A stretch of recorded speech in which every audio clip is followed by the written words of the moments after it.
Great. Hold on.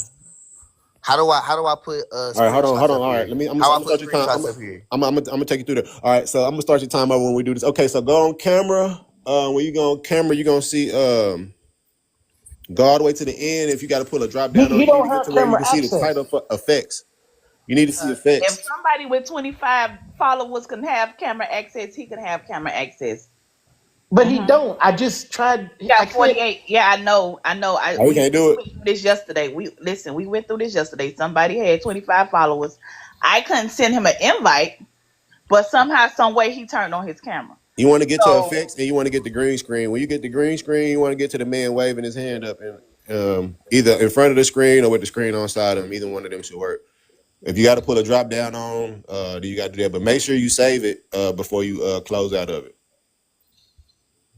I'm gonna walk just like I walked you through that. I'm gonna walk you out this indoctrination that Dane Calloway done got you in. Who you fuck with? Dane Calloway, Rod Hayes, or TopCatz? Tariq Nasheed? Who got your mind? I fuck with Tariq Nasheed heavy. Tariq Nasheed heavy man. Look, Tariq Nasheed is ass. Let me go. This shit was ass. But hold on, Y'all see you that? can actually, hey bro, take me. Let me get all the screenshots together. Take me down when I'm ready and I got everything and I'm ready to put it up there. Put me back Yeah, I'm on. gonna start you all That over. works. And I'm gonna let you know where you misinterpreted all the shit that you finna pull up. Tariq Nasheed is now saying that African is still African American. Like, it's still Africans. Like, I don't know. Like, Oh yeah. He did say that. Oh, this is that's his music, y'all. His music is ass cheeks. Hold on, while you set that up, let's go over this like quick Tariq Nasheed bunking. And the thing is, if you keep looking at the Luzia's people is related directly to Kennewick men's people, and they're Native American. They have nothing to do with us. I don't care what remains you bring up on this hemisphere. It's going to trace back to the people collectively known as Amerindians or Amerindians. He don't know. That's why we sitting here so confident, waiting on you to bring up whatever you're gonna bring up. Is somebody snoring? MAGA, are you snoring? MAGA, wake up, bro. Don't do us like that. Oh, sorry about that. I'm an old man. And I get into then they lose. put you on mute. Don't worry about it. You take your nap. You're just gonna come in arrogant. Yeah. All right, so this is it, y'all. This is so funny. I just can't believe this dude built a cult because he's so ignorant. Listen to this shit, y'all. And the reason I say that is because, look, I know you're big on this whole black people or black Americans are indigenous to this country. Yeah. But if you look at the DNA and genetic testing, that's not necessarily the case. I think like 80 or 90%. Just let me, and you can respond in a second. It's actually 75%, but we'll let him slide. He done made him an FBI agent, y'all. One second, real quick.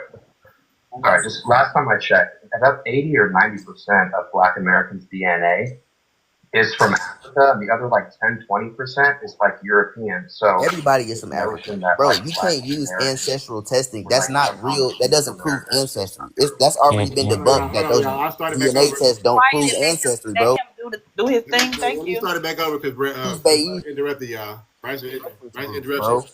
Does he have emotional regulation? Is emotional regulation a part of critical thinking? Does he have emotional maturity? I don't know, y'all. We're going to see. Is he going to be the stereotypical pseudo crash out? We're going to see. He's supposed to be putting up something on the screen, y'all. But he's busy crashing out. This is the Pretendian representative we got up on here right now. I got it ready. He's not even pretending. What do you mean? 90% of Black Tariq's not even pretending. You're jealous of Tariq. That's why. Africa, and the other like You jealous because he built the platform. Can y'all hear this? Gentlemen, can you see that we're trying to listen to a video and y'all keep talking? Man, you guys are jealous, Red. Why you jealous of Tariq? Hold on, Nate. I don't want to have to drop you, bro. Let's just go through the information. I mean, damn. Hold on. Let me do this for y'all. I speed up.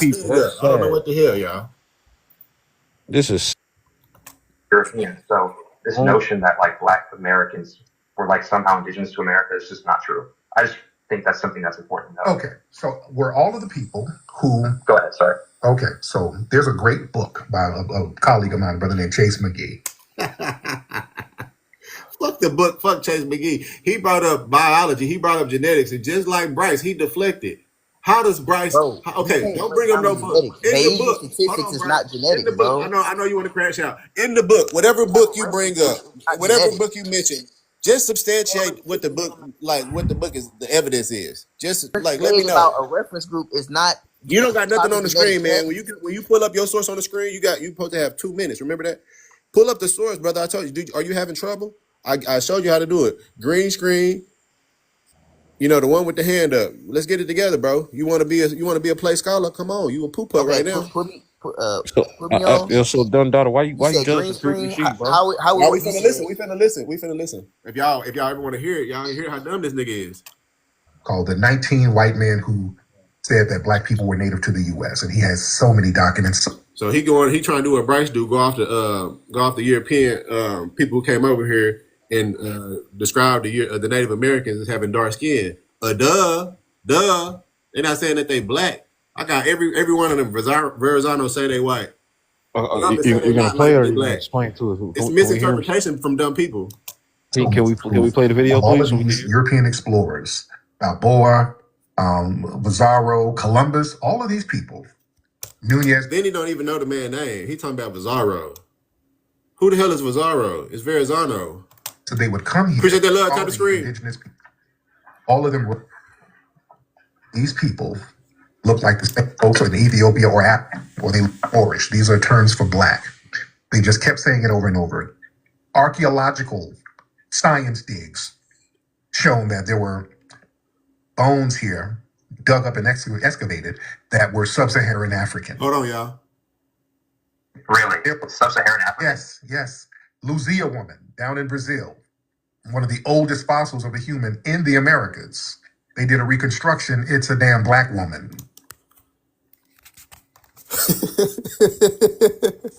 Can I say something? Is this your leader? Yeah, what's up, Simon? I just feel like black people should like. Oh man, he tried to get it off you. You gotta be quicker than that, brother.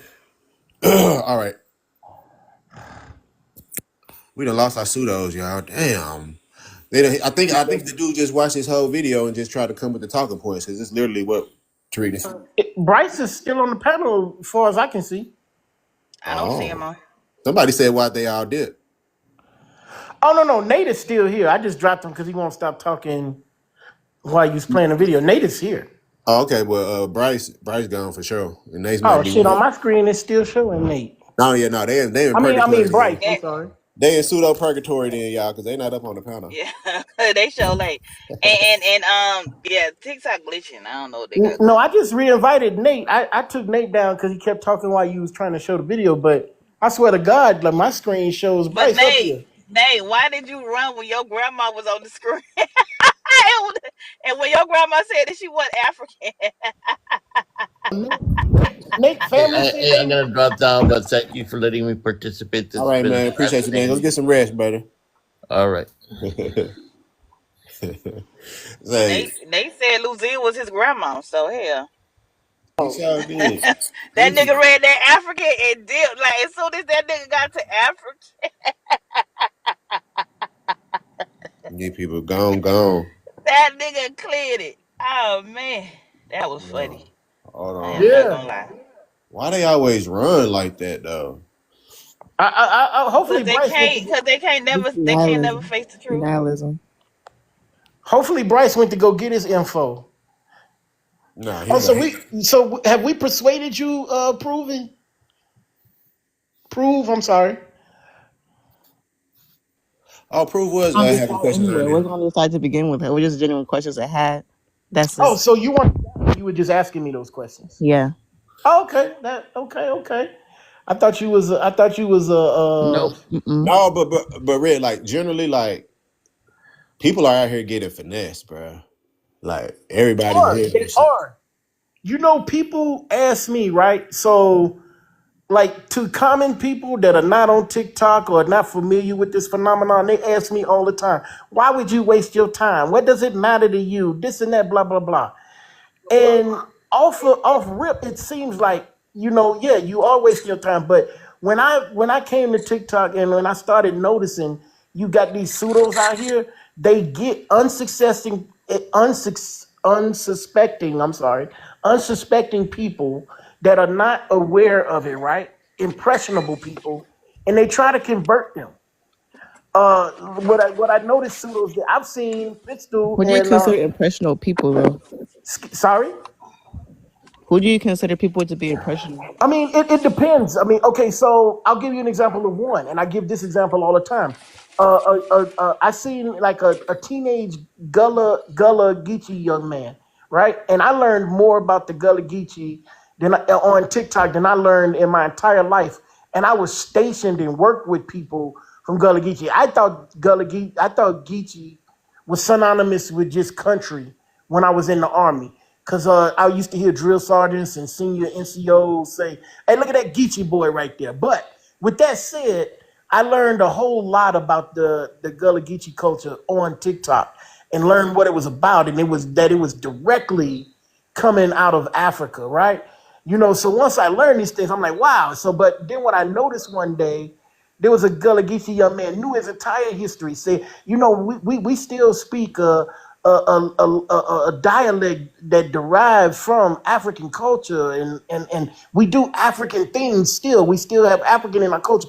And all of these pseudo scientific people, which made up science is what that means, was telling them, "Oh no, your name is actually derived from the Guale River, and this and that." And at the time, I was not actually fully equipped to jump in that conversation. So I'm hitting people up that like Blackwater and other people that I knew that knew more about the Gullah culture than I did. I'm like, "Hey, get over here. They're trying to flip one of y'all actual people."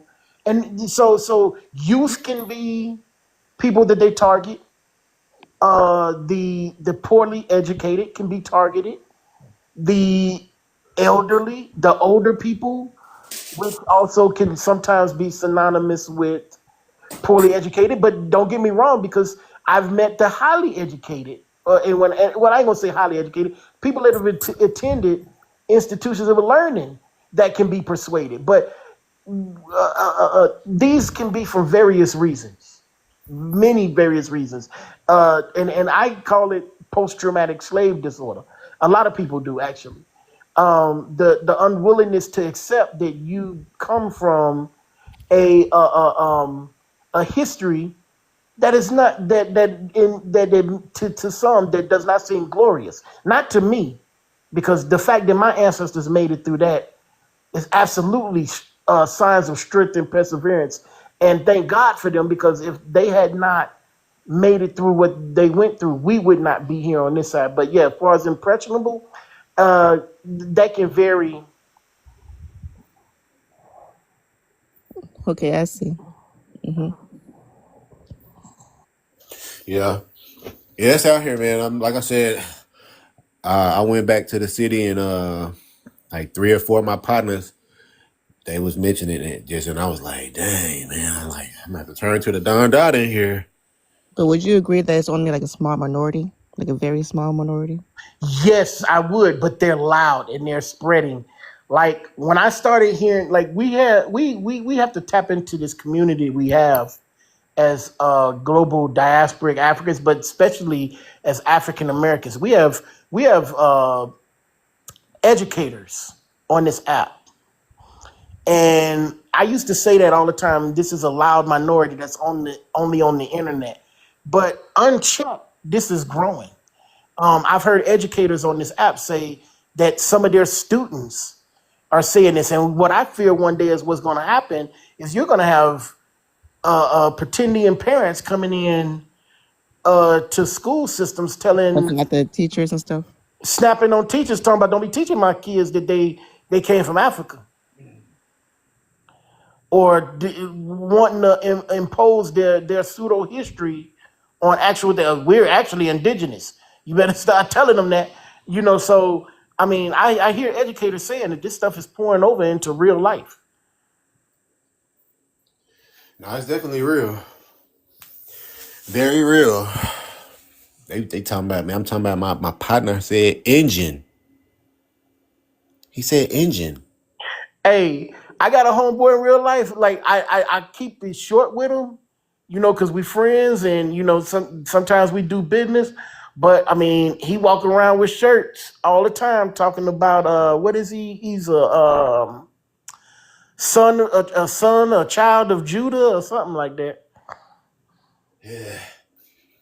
Yeah, it's something. It's like I say. For me, I think it's just what's out there. Like you go on these like these spiritual journeys, asking these existential questions about spirituality. You leave Christianity, for most people, they start having those questions or they keep something of it. And they just jump into the next thing to sound good and giving comfort. Really, that's what it's about. Like truth isn't that for every people. Like everybody can't really handle the truth of some things. And it's like they got to psych themselves out. But yeah, I think it's a lot of people though. I think it's a lot of people. When I'm talking about, it was on my Facebook wall. I'm talking about, I know people, the people that's doing this stuff, they like close to me, like associates. It's scary, y'all. Because it's on the internet. Dane Calloway, his videos, like the ones about Pretendians, got millions of views.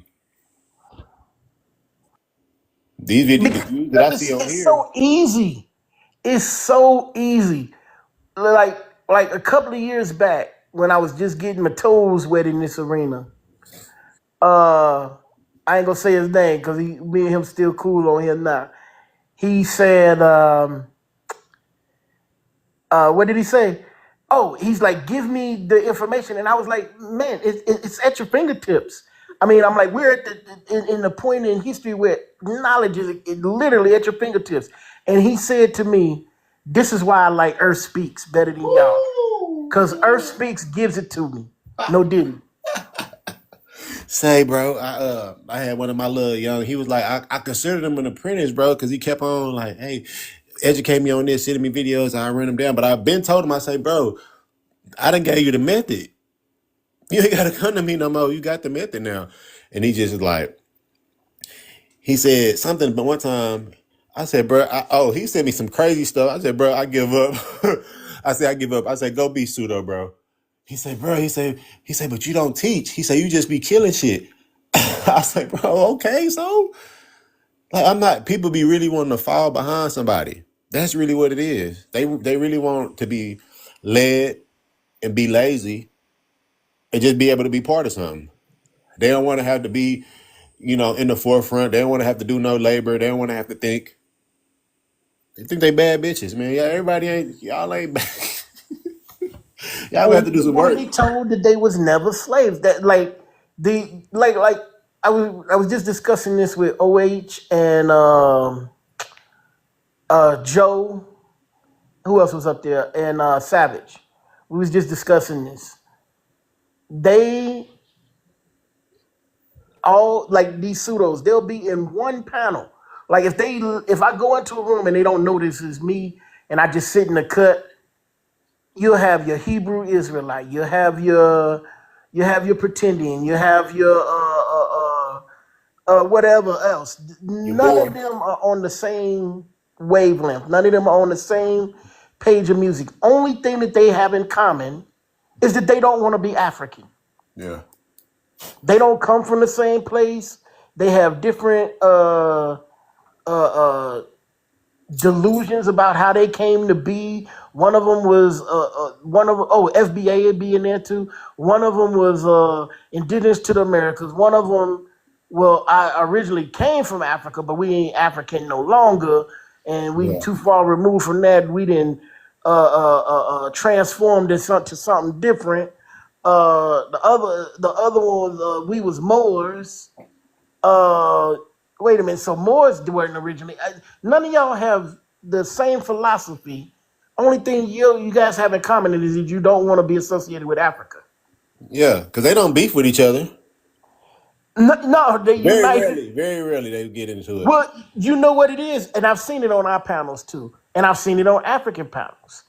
In lieu of a demographic to argue against, everybody like when we don't have pseudos on our panel, I notice, whether we be Pan-African or just pro-black or in agreement, we'll start bickering about something.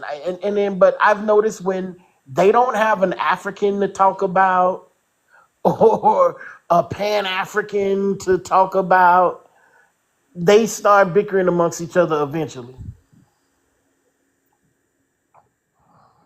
And to me, the fact that we all have that in common, that's more evidence. I'm like, shit, if anything, the The fact that we will bicker over just about any damn thing is more evidence that we the same people to me.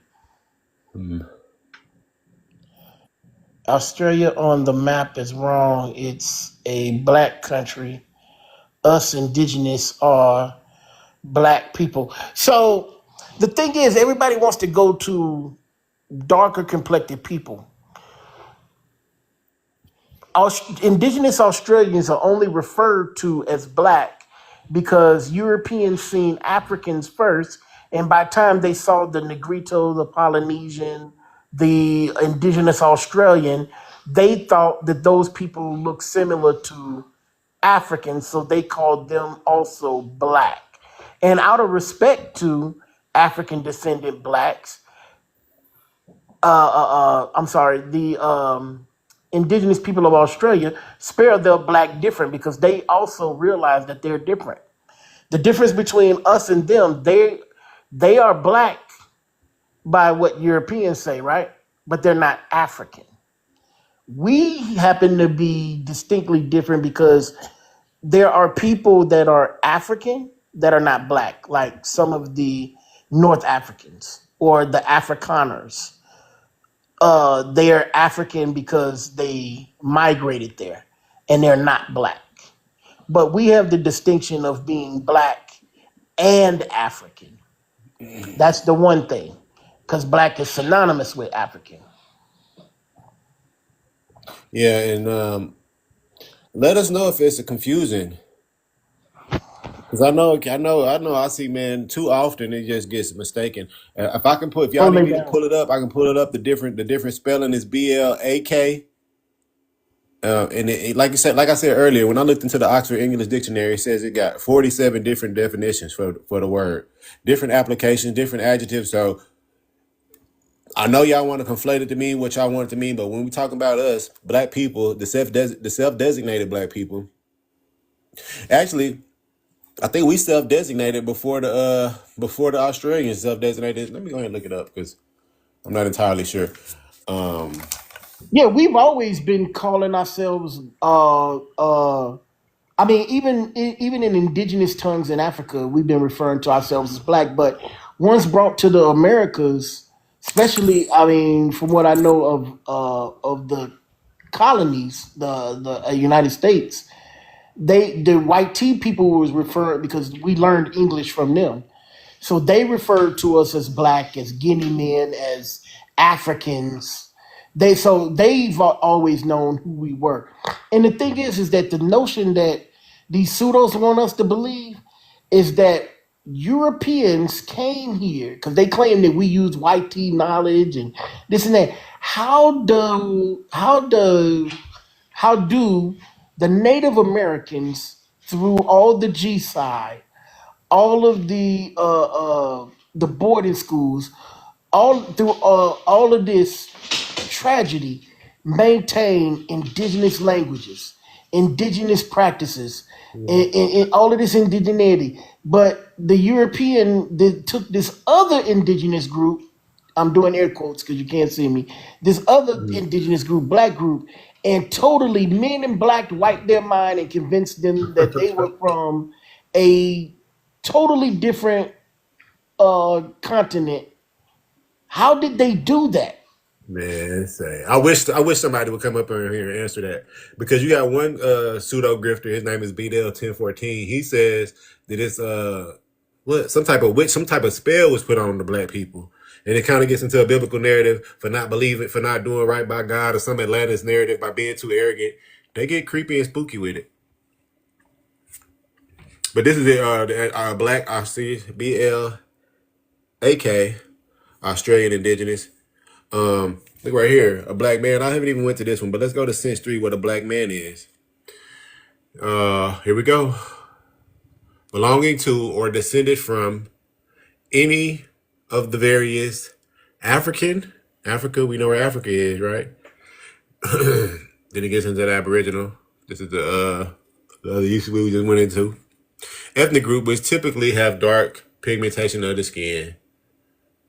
Belonging to or descending from any of various sub-Saharan African ethnic groups, We simply have dark skin pigmentation. So yeah, a lot of times people want to conflate the different definitions, all these different definitions, with the etymology, and then they get into pale when they never even been pale off to get burn and shine, but they want to try to make it mean pale for some like this people. We were talking about this part yesterday. This is when the conversation was getting real good. With like how I remember when the internet, or I don't know if y'all remember when the conspiracy theories first started coming out in the internet, like the New World Order, the Illuminati, rappers doing suspect stuff to get on. Well, who knows if that's true, but y'all Yeah, remember that wave started hitting the internet? This is all really a part of all of that, honestly, because this is how you get into the conspiracy rabbit hole little pockets, and then where you start to believe like, okay, Europeans, we know that they got overt, redacted information about, pretty much just practicing eugenics, scientific racism, publicly with COINTELPRO, Tuskegee experience, all the shit like that. So you kind of take that into reality, and it's like, well, we can't trust them at all. Everything is a Truman Show psyop just to, keep them from realizing who we are. And like, I don't know, how do you not get schizophrenia if you think that's like how the world is operating? If you think that every continent, every power in the world has a plot against a small minority over here. that's what absolutely make no sense, right? So, what you just set forth and presented is the argument that I make all the time. Let's say, and then I'm talking about pseudos. Let's say what you're saying is exactly true. The United States government is lying to you about the transatlantic slave trade in order to take your land. Let's say that that's true. It's not true, but let's say that it is. Why does the rest of the world go along with the same narrative in order to make sure that the United States can take your land? Because Africans have stories. Specifically, I'm talking about West and Central Africans have stories of their ancestors being stolen.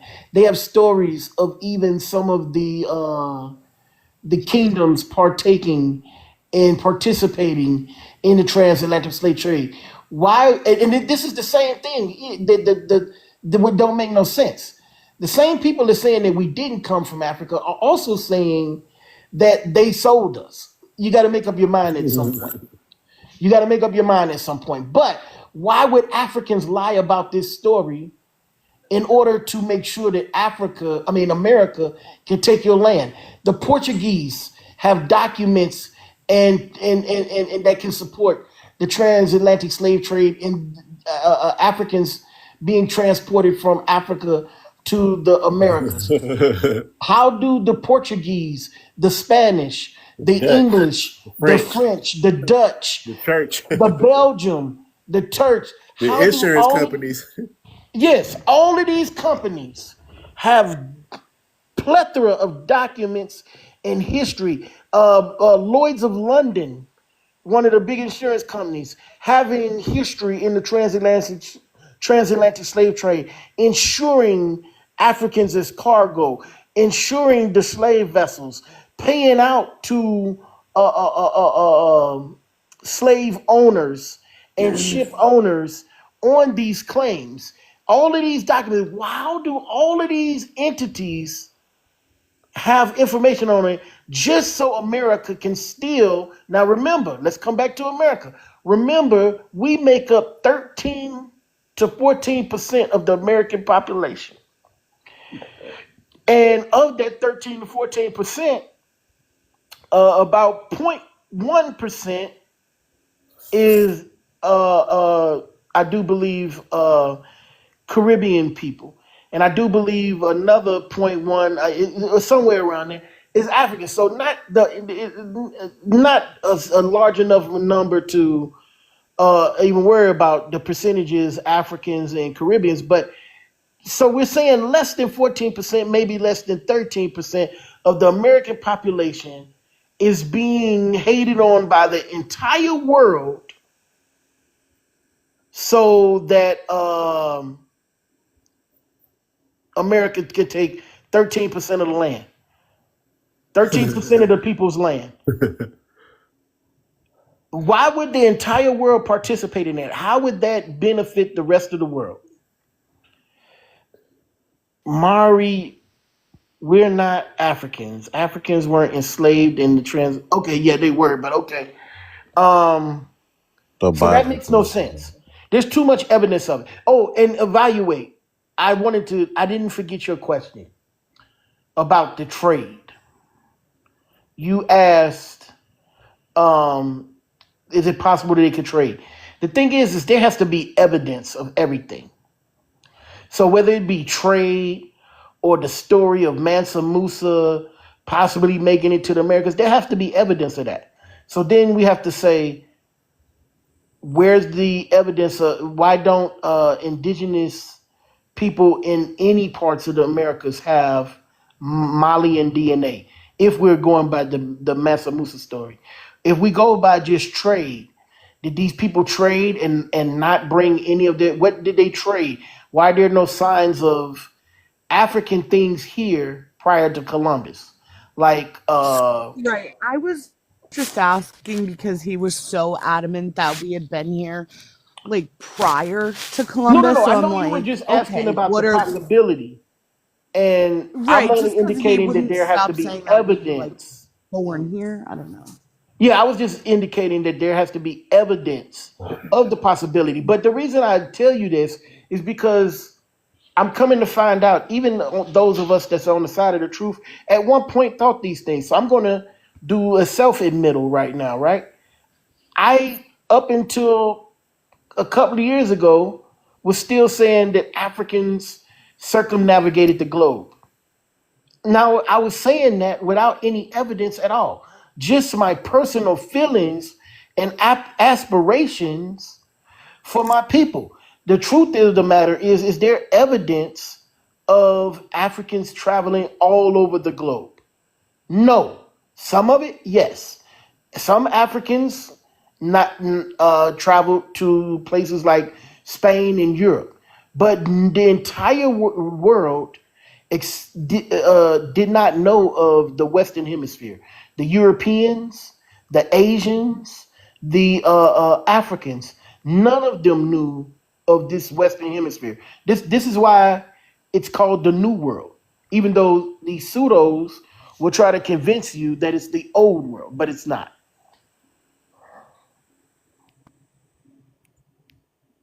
My bad, Capel. What's up? You want to add to the conversation? Do you think black people are native to America, indigenous to America? Nah, definitely not. No. On outside. Yeah, Red know me. What up, Red? What's up, brother? Yeah, I took a TikTok break because I'm in college and it was just getting crazy. But nah, I mean these conspiracy theories about they all contradict each other. To me, they're probably these pseudos, these wannabe Indian pseudos. They're kind of the weakest conspiracy theories ever because they constantly contradict themselves. And it's like, well, if you had a civilization here, where's the evidence for the civilization? Like, it would just be so obvious. Like, there would be no way you'd be able to hide something like that. I don't care how they give white tea people too much credit. Like, they just think they're wizards at hiding stuff. Like, it'd be no way you would hide that. And also, like, for there to be a conspiracies have benefits, right?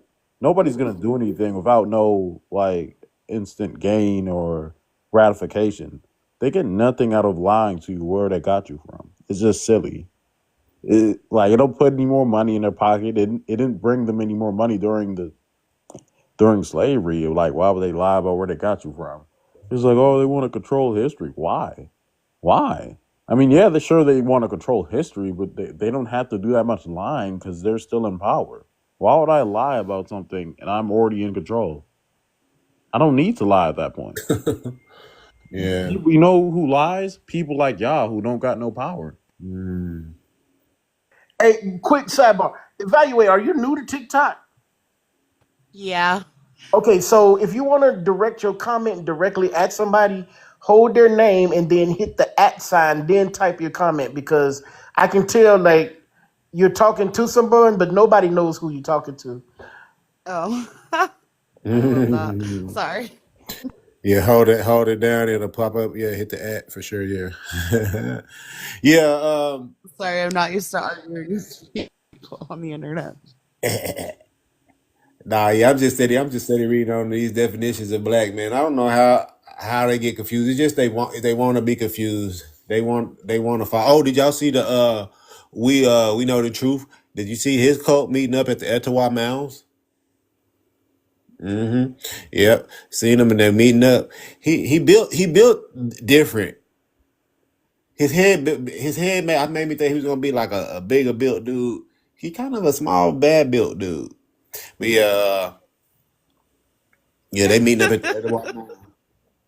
This is the thing, like we're talking about what they doing. This is where it's gonna start getting creepy. When they start going to them mounds, when they start really believing that that's them people are their ancestors and they got the right to start messing with this federal land. Same thing that they doing with Stone Mountain. They meeting up and starting that little cult chant. When these people start like getting in numbers, it's some crazy stuff going on, and it starts Yeah, on social bro. media. Yeah, like I don't live too far from Stone Mountain. I'm actually here in Georgia, and like I go in the mountain every now and then, and just imagine a bunch of people up there like praying to whatever. Like I'm gonna stop going there because there be too much stuff going on. Like now, man. Like I don't want to offend nobody, and then they do something to me, and they find me on the news in the woods, man. Like, Yeah, because Atlanta law is different. yeah, man, it's it's like a lot of people. I guess because the economic pressure, so a lot of people are breaking down mentally. You know that they losing their minds. So on my other page, not much on this one, but the FYP come up a lot. A lot of spiritual people are going like into living in tents in the woods and in their cars and in tent cars and shit like that. And it's this girl. She keep on recruiting people, and she's, she's definitely convinced. But it's just like them Kumbala people, the Kubala, them people up there in Scotland. Winter is coming soon on your I black ass. just heard about that. Yeah. Oh, you just heard about it? They look, and they're under on Yeah. here. Their name is something Moorish, so they still like. Just imagine that reach, Moorish. Really? So you're Moorish and you got the Israelite Judah and you King David incarnated. Kupala, bro. I swear it's such an act. It's funny. Like some of these people, they're so off their rocker. Like that one is hilarious. Especially how the woman be talking, especially if you ever see one with the dude is talking. Oh my gosh, bro, that's better than Saturday Night Live. Then Tassim Deliza, it's like these people are so funny, but this dude is like really a character. Like this dude be steady in my inbox, acting like he is an evil villain, or I don't know who he think he is, but he's fully in this character, and like has no sense. Can't talk to no sense in him. We just be literally talking to a brick wall with these You don't people. talk about the dude that be in the car. Tassim Deliza is the one who Boy, if shit, you they ever all call be in the yourself car. black Shit. again, I'm gonna slap the shit out of you. Oh no, it's not the guy I'm talking about. I'm talking about the dude with the Oh, beard. Nature Boy? Nah. I thought Nature Boy was You in talking jail. about? It sounds Oh, like he you in talking jail. about Voodoo Chief. No. I'm talking about that. No. This dude, he's got a real calm demeanor. You just posted him the other day. I thought that's who you was talking about. Sits in his car. And I gotta show him to you. He's got a Yeah, real soft demeanor. Like if you blew on him, he cried probably. I don't like them ones. Did you see the one with all the tattoos on his face? Did you see he went viral, bro? Oh yeah. That's crazy. Who gave? I told y'all as soon as I seen him, I sent it in the chat. I said, "Oh no, I already knew he was gonna go viral because he just looked." Oh, did it go viral? Yeah, it ended up going viral. He like the last time I checked, it was like 56,000, bro. They talking about he's beautiful, bro. That was the consensus of like the top 10 comments. You know, the thing is that his real? No, Like, it is literally a Party City wig, bro. I thought so because I remember seeing him like 3 years ago, right? And he had Negro hair, and now he got long indigenous ponytails. Man, that is straight up like the cheapest of the cheaper wig. It's not even like it's like costume wig. You know what? He didn't spend so much on body modification. I'm wondering if he didn't have it put in. Man, did you see his car when they showed his car? Oh, ridiculous! Like Oh yeah. Oh, ridiculous. See, the stars are a lot. And like the thing is, I wish like these people never meet anybody that can uh question them properly. So they think that they have a point. And he's like, yeah, so this aligned with the stars. What stars are they aligned with? Say, man, yeah. Because Then he everybody, said that I mean, about they just like, the tattoos on his face. So I got the bear claw. The bear claw represents. I can't remember what he said. Oh my did you hear what he god! said too? He said, I came out here for music. The same scenario with these Why people. is it always the failed music guys? Like what's his name? Charles Manson. Like he was a music guy, right? Damn, that's a good parallel. But I was mostly talking about the Pretendians. All the Pretendians are failed rappers. Every last Shaka. almost.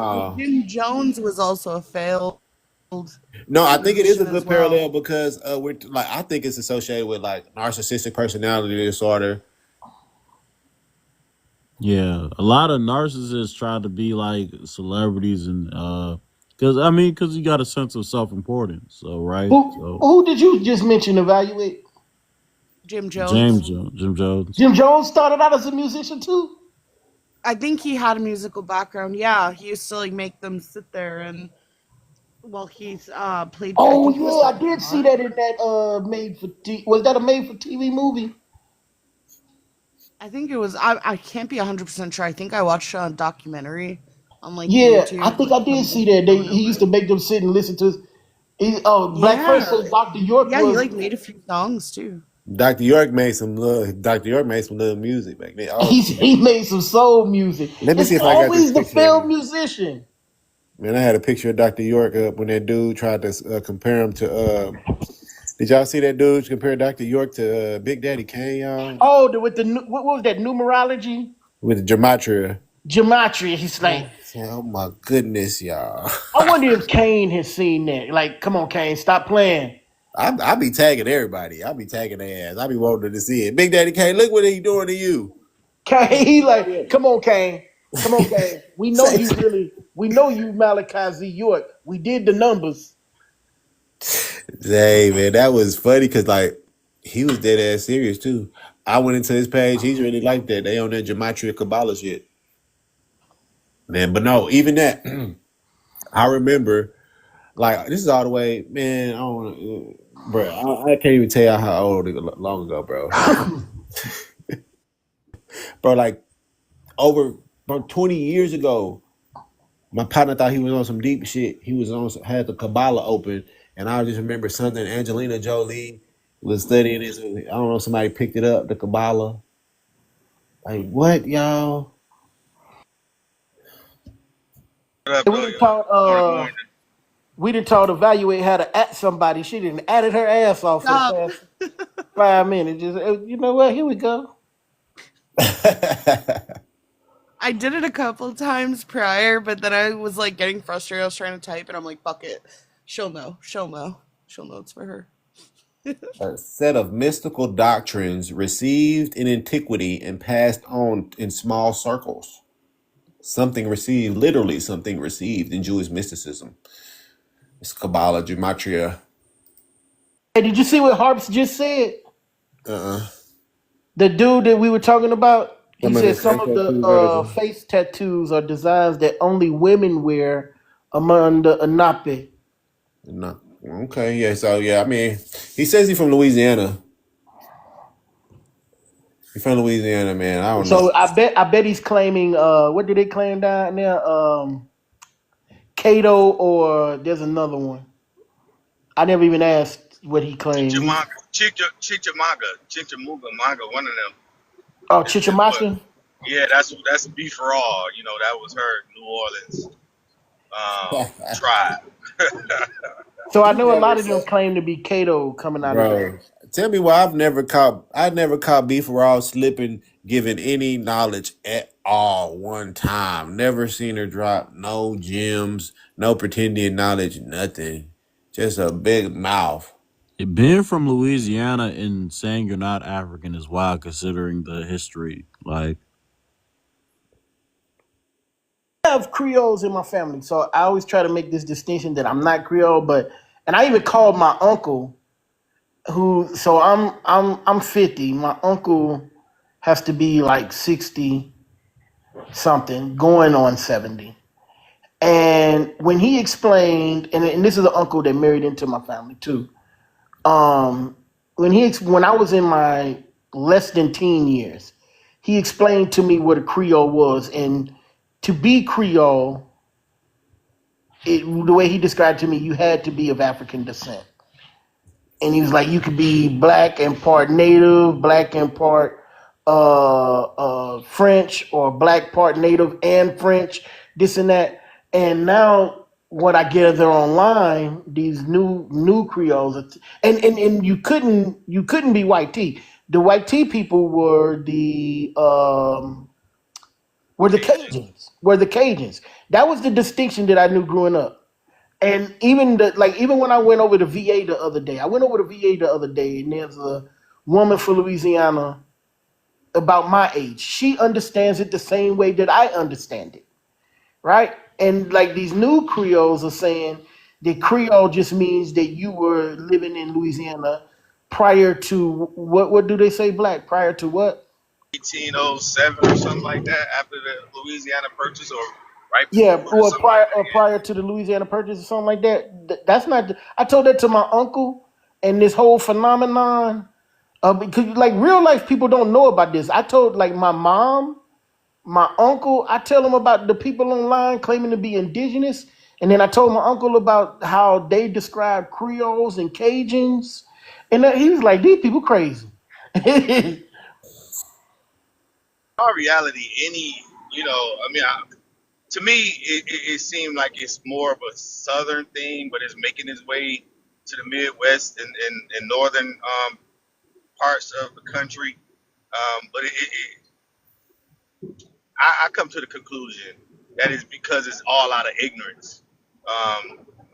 Well, majority of it is out of ignorance, and the other part is just like the exodus of black people trying to get away from Jim Crow and white supremacy and terrorism and so on and so forth. And then when they develop this different idea about themselves. So when we talk about these people that are on the internet, all of them, majority of them got that country twang. Majority of them live in southern cities, and they come from that particular warped mindset that really didn't develop through generations, and eventually took on this whole thing because we know it's a urban myth. We know that people of the past said that black people had Indian blood in them, and that more recently that it morphed into this incredible understanding that black people are the actual indigenous people. Couple that with the desire to be antithetical to everything white, but at the same time utilize everything white in their way to support and substantiate with their particular positions. This is just something that these country folk they've taken it too far, and they can't go back on it. Just imagine Dane Calloway, no matter what, cannot go back on what he has created.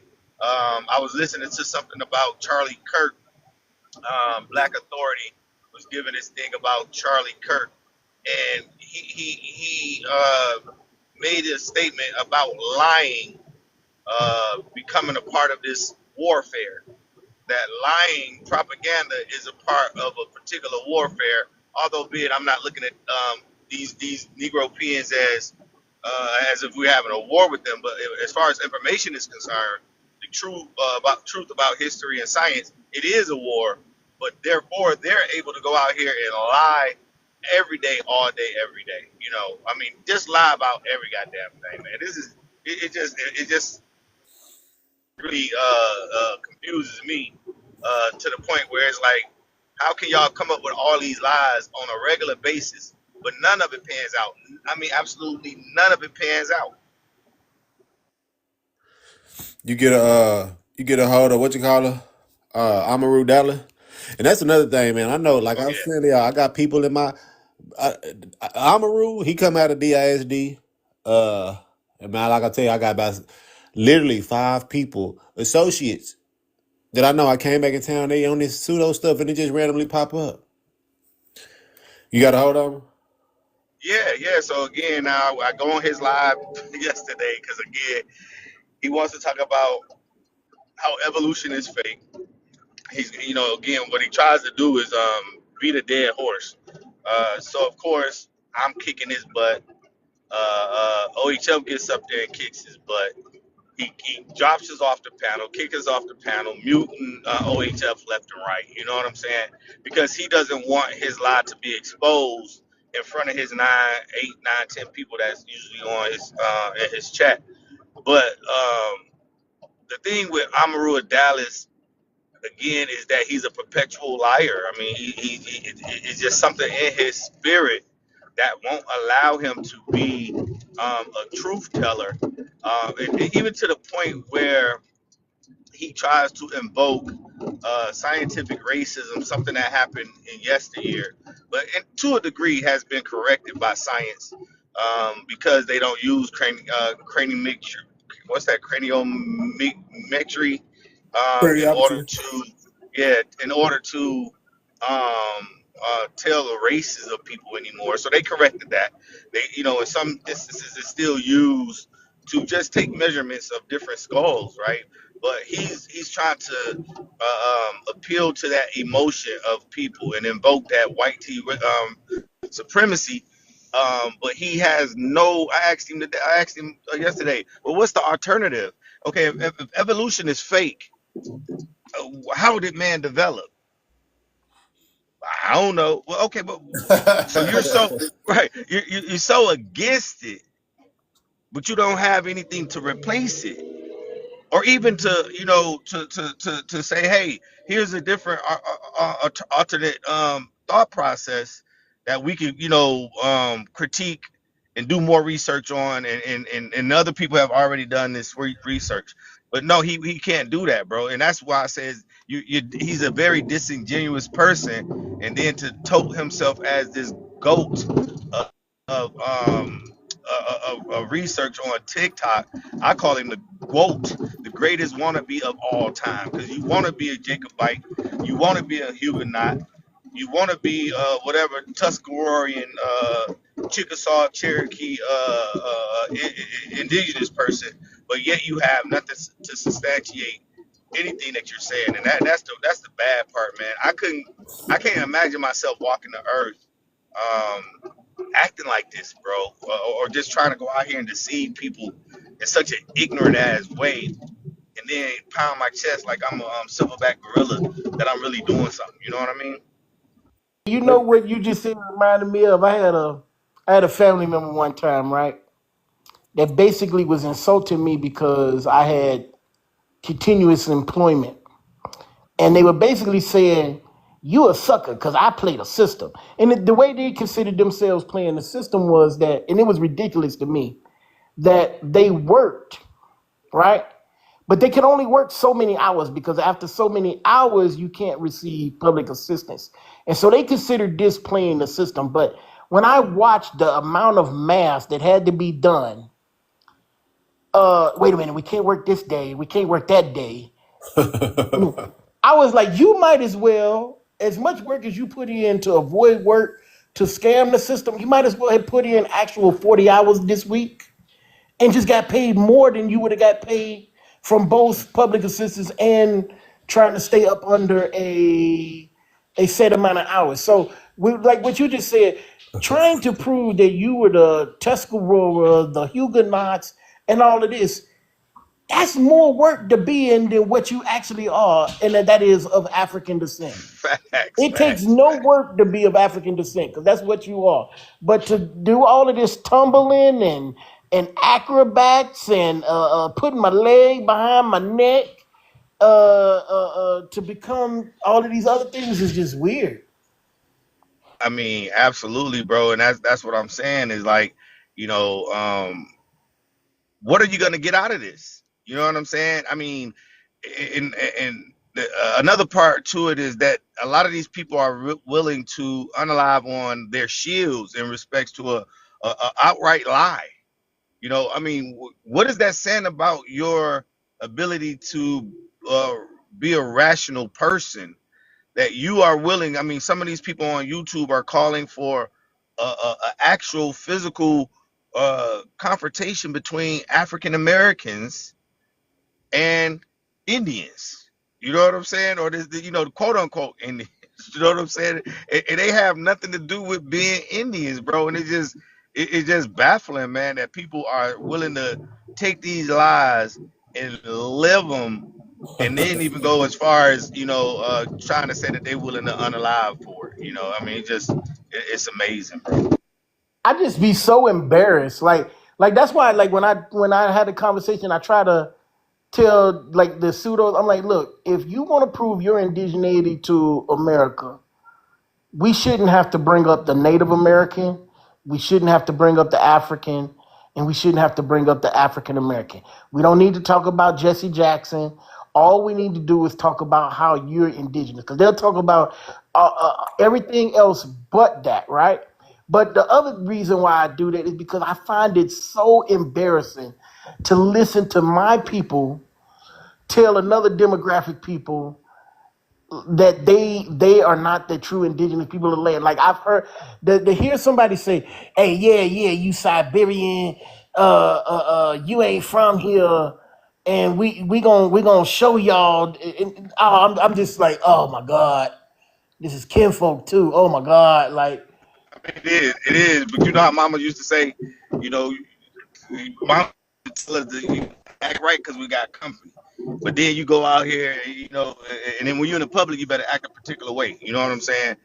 It is embarrassing, dog. I mean, I'm not gonna, because I come from a real tribalistic upbringing here in Detroit. So you may look like me, but if you ain't rocking what I'm rocking, you know, it's easy for me to not have that desire to be cool with you. You know what I'm saying? So I'm not gonna call these niggas my people. I mean, what they are, a bunch of sellouts to me, race traders, and you know, treason is a horrible crime to commit. But you know, the consequences of it is diabolical, and some of these people actually do need to see the repercussions of being race traders. You know, and especially in a time like this where we see Africa, the continent of Africa, kind of rising, and we've seen our community here kind of get a little bit, you know, further ahead, but then all at the same time seeing how America is attacking us from the left and right, and yet these people want to run around here and turn their backs on the truest goal of all is our true liberation and freedom here in this land that they don't want to run away from. And I mean, I get it. I don't mind being considered an American. I don't mind living in America, but I definitely recognize that America don't love me, and America really minds me being here, and they're doing everything in their powers to continue to oppress us. But then you got these sellouts, man, and I'm just not with that, bro. I come from a different cloth. You ain't my friend. I don't like Amaru Dallas. I think that he's a sucker. I think that he's a liar, and he's a very detrimental person, even to the 9 people that's usually in his on his live. I just think he's very detrimental to what we have going on here. He said, I ain't gonna let you have 9 brains. Yeah. If you're not African, you're not one of us. We kind of got to look at it like that. Like, and there is a pseudo to right wing pipeline. Now, I don't know which way it's going. Are these people starting off being black conservatives, then becoming pseudo, or are they having these thoughts coexisting already, or if they're going from being pseudo? But we do know a lot of these guys did support the Orange Man administration. You know, so they're doing harm historically and electorally for black people in America. It's just crazy. But I'm sorry, I'm letting somebody else go ahead. I just want to throw that out there if somebody can respond to what I said or not. It's cool, but let me say this real quick to the power, prove me wrong. It is, man. It's like creating a bunch of enemies, right? So that's why I say it's detrimental. It's harmful not only to them, right? You know, it absolutely can be dangerous to them, and we saw how rhetoric could end somebody's life. You never know who you're radicalizing. You may be trying to radicalize people on your side to go do something, against somebody that you may consider the enemy, but you never know when that's going to turn against you. And we saw that with this Charlie Kirk guy. His aim was to radicalize people on his side, right wingers, to go out here and do danger to black folk. So when we're talking about these people who create all of these enemies, whether it be now creating enemies throughout the diaspora, also creating enemies of brown indigenous people, that in all reality, irregardless to some of the real true complications of our relationships or intersectionality, because of the transatlantic slave trade, we've had a bond with them. We work with that group of people, but now we have this small sector of our community that has gone out here and caused danger for the rest of us. This is dangerous for the rest of us. Iopium, it was a guy on here. He's a dickhead. He's a straight up freak. When you look at him, you see all of this not ambiguity. You see that he's straight up a white boy with a little tinge of black in him, and he got approached by an indigenous kid in Los Angeles that pulled a pew pew out on him in public and confronted him, right? So again, when you have this rhetoric, that you're endangering not just yourself, but my two little boys, or any of our kids, or uncles, or sisters, and so on and so forth. So again, this is why we have to nip this shit in the bud, and again, attack them the way that they deserve to be attacked, and excommunicate these people in the most vigorous way. And can you imagine how stubborn Dallas Amaru is with giving up his little chiefdom? How stubborn Dane Calloway would be? All them like the Pretendians got a name, the Z Amarus. How they would they probably gonna go to their grave with this. Of course, because again, I mean, here's the only other thing that's gonna really, embarrass them is when somebody really close to them exposes them, right? So once that happens, now you can't go back, because you done lied and lied and lied. My family this, my family that. But here comes your family saying, "Nah, who did that?" Like Donald Trump family came up and said, "Nah, man, this man he wicked. My uncle told me to unalive my son because my son has a disability." You know what I'm saying? But see, in white tea America, that's cool for them. But let somebody, that we look up to, come out and it's come out that they just this wicked, lying ass person, and nobody in the family agrees. Now we looking at them like, how you gonna do that to your family? Because our worldview, our value system is different. We got to hold these people accountable. Ain't no way I'm gonna be on the internet talking all this ignorant stuff, and my brother, my cousins, because a few of them are on TikTok and constantly is chiming in, would stand for me to be out here lying on my grandfather's name or my grandmother's name. You can't do that, bro. Nah, that shit ain't right. Yeah, that's foul.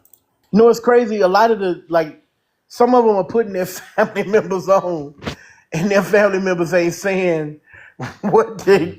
I've witnessed that a couple of times. Their family members ain't saying what they saying. I witnessed the young lady. I can't remember her name. She put her elderly grandfather on the phone and swore that he was gonna claim to be indigenous, and he said, "No, we African." And then she tried to blame. She's like, "I shouldn't have asked him that," and then tried to start in true pseudo fashion form, started to discredit the source, which the source was her grandfather. She's like, "I shouldn't have asked him that. He's senile. Oh, now you want to talk about your grandfather? Now he's senile and shit." Yeah, it happened a few times. I forgot that one kid, Barbara something, and he brings his mom up, man. Then she told him, "No, I'm African American," and he started going off on her and on live. We all like, and I told her, I said, "Young man, I thought, at first I thought you was, cool. I know you was trying to figure this thing out, but I'm 52 years old, bro. And if I slip up and say shit in front of my mama, I'm grabbing my lip because you know what I'm saying? I don't curse, and I would never raise my voice at my mom. You know what I'm saying? But these are a different breed of people, and that's why it's so easy for them, right? They don't have integrity. They don't know what integrity means. You know, they don't have this true love for intellectualism, right? Where my grandparents didn't have education, but guess what? They made sure that we all went to school, graduated, and many of us went to college and made something of ourselves because education was that tool. It was one of those tools that was going to help us get out of our situation.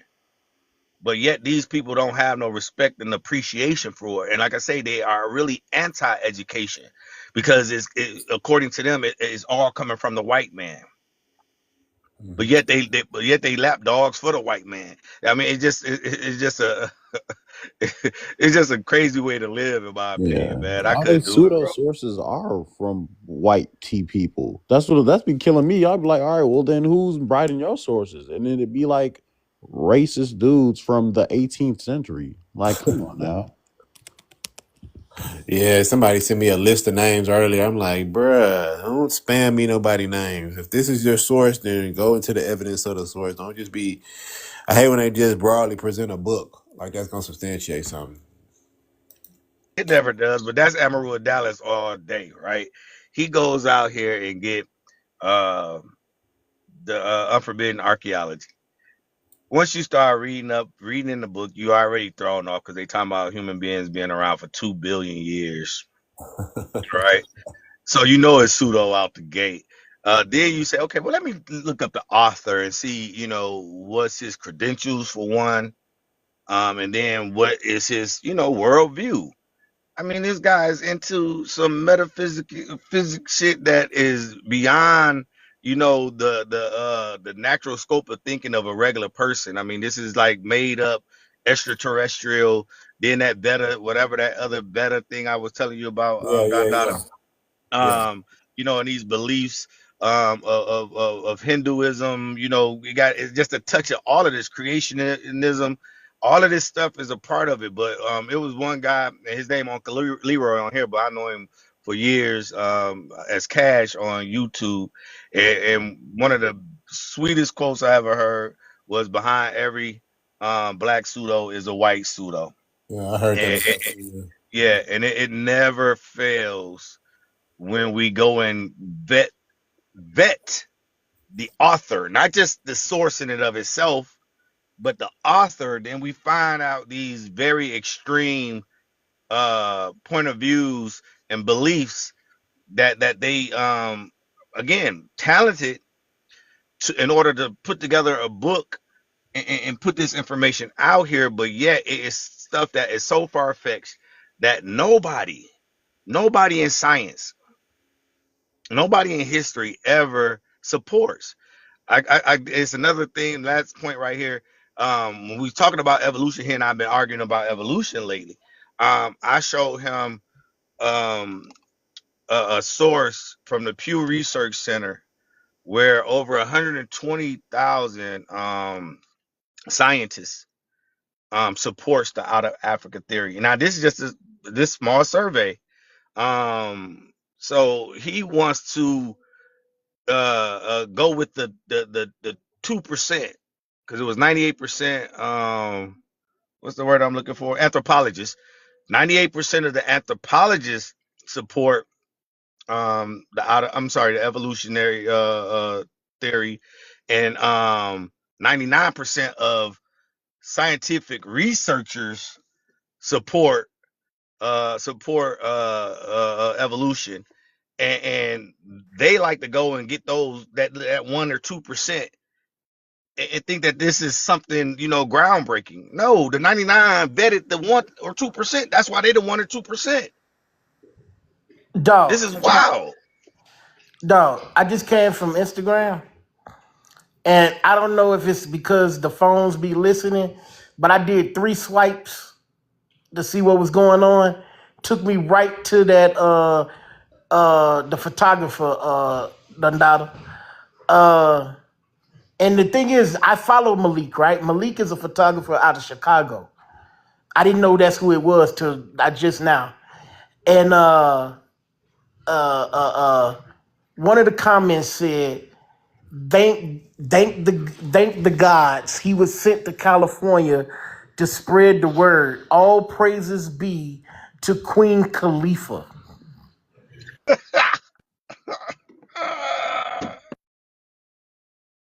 These people weird, dog. These people are weird, man. This is sick, man. And who is Malik? You say he out of Chicago, and Yeah, he's Malik the photographer took the picture. And I can't remember the dang name of the pseudo. Hey, what's his name, Dada? must have walked away for a minute. Hey, you'll recognize him. He's one of the old pseudos that we used to debate. We used to debate him, and he's a brother that then tattooed pretty much his whole face, and he got pigtails somehow. I don't know where he grew 8-inch long pigtails or 12-inch long pigtails from. He got ponytails like going down his shoulders now. I don't know where he grew that from. Crazy, Dada. Who the guy? The Dada, does he say his name in that video? We can't hear you if you're on mute or something. Oh shit, my There bad, it y'all. is. Yeah, my bad. His name is Maurice. My bad, y'all. The pseudo, his name is Maurice. Yeah, his name is Maurice or something like that. But yeah, this is him right here on the right side in the middle. Right side in the middle. All the way, far right. Oh, with the green Scully, Yeah. BlackFirst. Oh yeah, this guy. Yeah, that's why I said I sent it to the group. I said, oh no, because I just knew. I said, man, he finna go viral because he looked crazy. I said, then he showed this crazy looking car. I said, oh man, Oh man, people I just went down the comments of that post on Instagram. And they was like, oh, you should have definitely dropped the Addy. The at so we could follow him. And they're like, he's so beautiful. I'm like, told what you. are y'all looking at? People just be like that because you know why they like that. I think because he's like how you saw he's real soft spoken. You know, so a lot of time what I seen on the internet, I did one video how it was this dude, he like just had a whole bunch of freckles on his face. He ended up being a model, but he just feels so shitty about himself. And the comments was like, oh, let's pour our love into you. Boom, he a model now. Then I had it on the same time. It was like this girl, she was like just like a regular girl, just a baddie. And she was like, yeah, I'm so bad. I'm so bad. The comments couldn't wait to chew her out. So it's just like people just attracted to like insecurities. It make them feel better about themselves and they want to uplift them. I think it's what it got like more so to do with him. And he often admit how ignorant he is too. Then you get a little empathy for that. But nah, he's overtly crazy. How you get your whole fat? I told him before about the face tattoos, man. If they want to follow somebody with face tattoos, I so, tell yeah. you, man, what real job is he gonna have, man? I mean, what is he really? You know what I mean? What business do you really have to go knocking on somebody's door and say, "Hey, man, I do windows. I open up the door with a nigga. He got all them tattoos on his face. I'm not about to hire you, let you come in my house, man. You might be a PDF. Lord Weird Jesus. ass nigga. Tattooed your face, Lord man. Jesus. I just Googled Maurice the indigenous or the black indigenous American, and he Did he come comes up? up. He came up. He came up. Oh well, hey, you finna find out. He got a website. He got IDs. He got license. I'm telling you, it's the Impus Verdiasi, Impus Redbird, Noble Drew Ali, 501c3 scam all over again. These people just boys, they just follow the same shit over. I don't know who the first one who come up with that though, but I know Noble Drew Ali kind of started off. You get your IDs. I think that may be part of y'all let me know. That may be some of the Masons or Rosicrucian stuff. We get the ID, get to be a member. You'll run across it eventually. It's a horrible site. Cause let me see if I can find it actually. He said Maurice the Indigenous. Yeah, wait till y'all see the website, y'all. His shit is it do definitely pull up. Chief Maurice Black Wolf. I already did a video on this dude. Dude did good. So the thing about it is very unfortunate. There's so many Pretendians because you know you got to stretch yourself so far. It's like, dang, I want to get on all y'all ass, but you know I got to spread the love. Yeah, I did a crazy video on him. He talking about where he said he couldn't read and he was surprised that he passed his DMV test or something like that.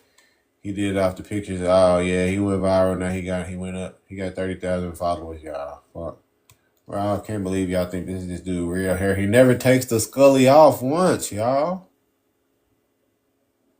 The Scully don't come off with the it's part of the shit.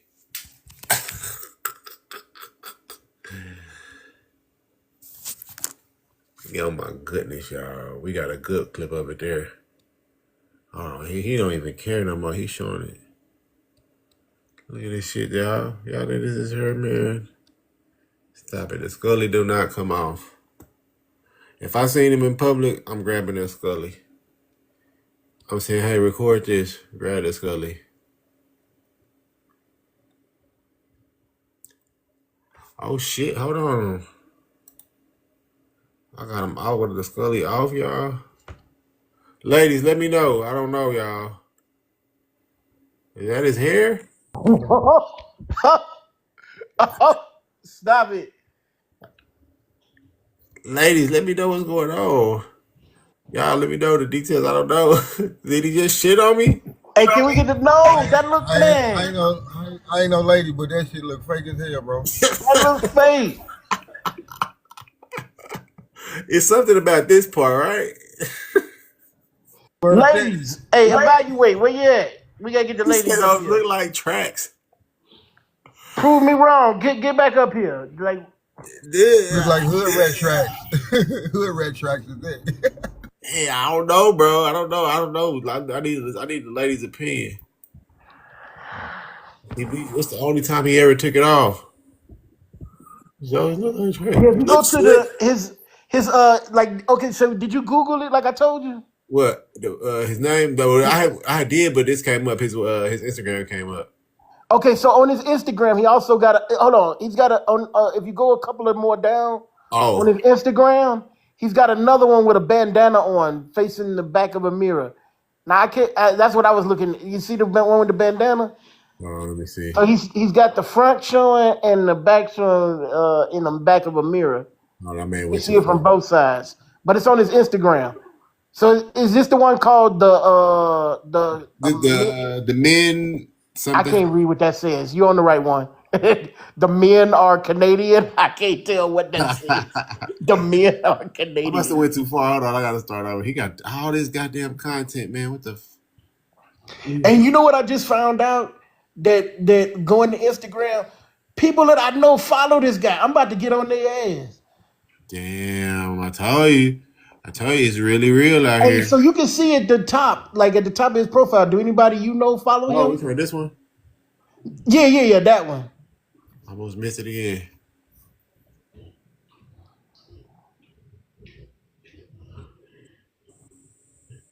This dude is crazy, y'all.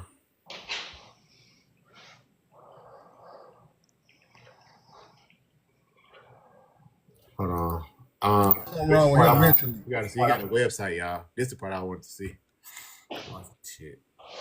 Hey, wait. Go back. Hey, go back. I wanted to see if any people you know followed him. Oh shit! Hold on. If you, because when you go to the top of somebody's Instagram, I don't think I'm logged in. Oh, I'm logged in. Yeah. Well, let's see. I think 4 people. Let me see, because I don't know if this is the Don Dada. This might be. Oh yeah, this may be the Don Dada. So 4 people. I don't know who these people. This is a pseudo though for sure. This might be my this is the Don Dada Instagram though. So. Because I went to my Instagram and I'm like, damn, 4 people I know follow him. Yeah, let me make sure. Yeah, this is Don Dada. I don't know if any pseudos. I mean if any like on my regular page. I don't know if that's the case, but yeah, over here I kind of expect it to be somebody because I gotta keep track of people. You make out what that name says? I can't make it out because I'm like, it could be the, them. Them and Arcadians. No. Arcanid Indians. Arcan. Narcan. Yeah, I don't know. Hold on, I'm gonna put it in the chat and see if the chat can decipher it.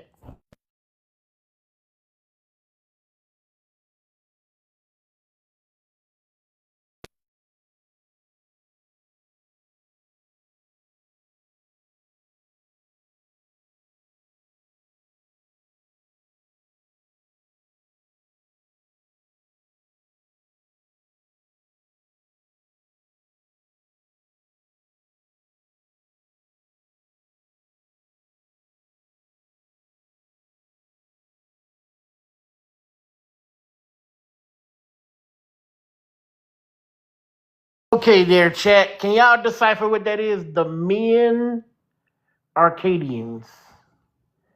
Them and Narcadians. Them men are. I think it's them men. The men Arcadians, or it could be theme arc. Theme arc Indians.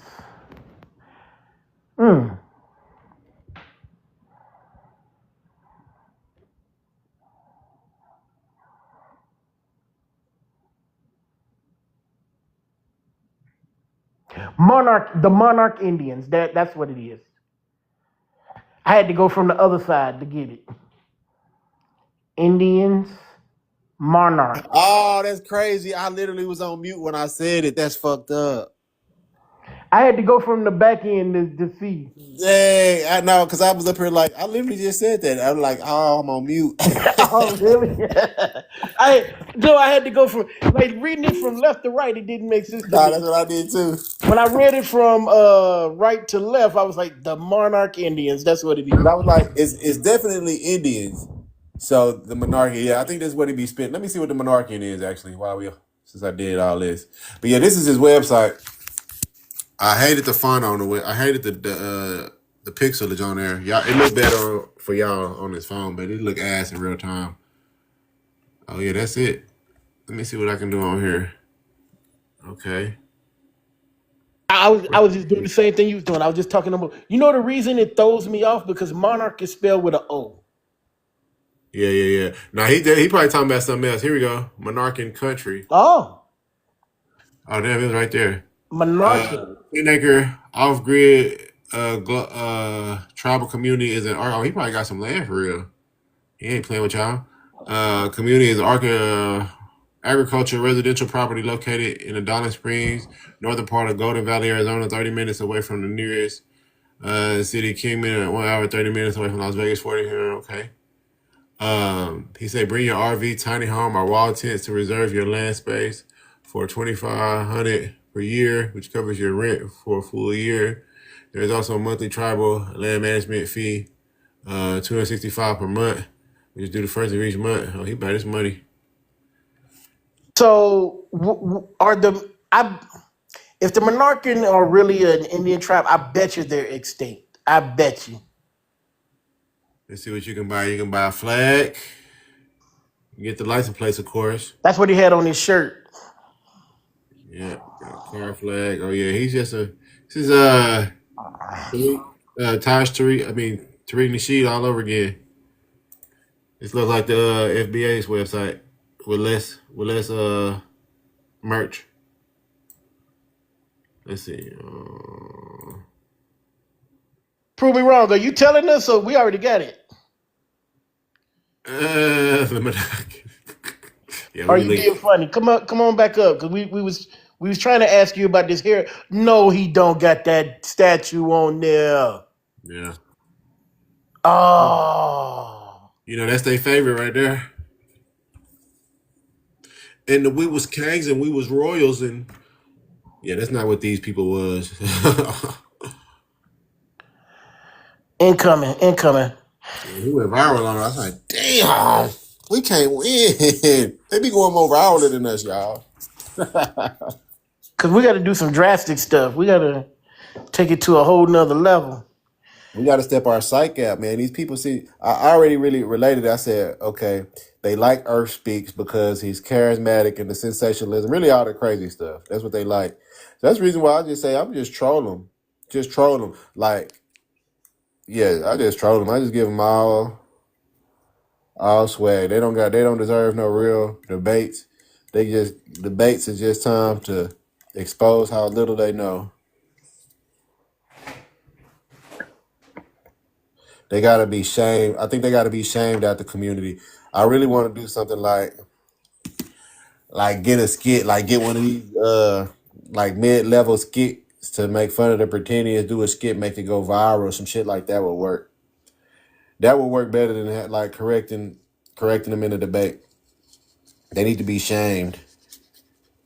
Like a Dave Chappelle skit about Pretendians. Oh yeah, this is gold right here. I'm coming up with it right on the spot, y'all.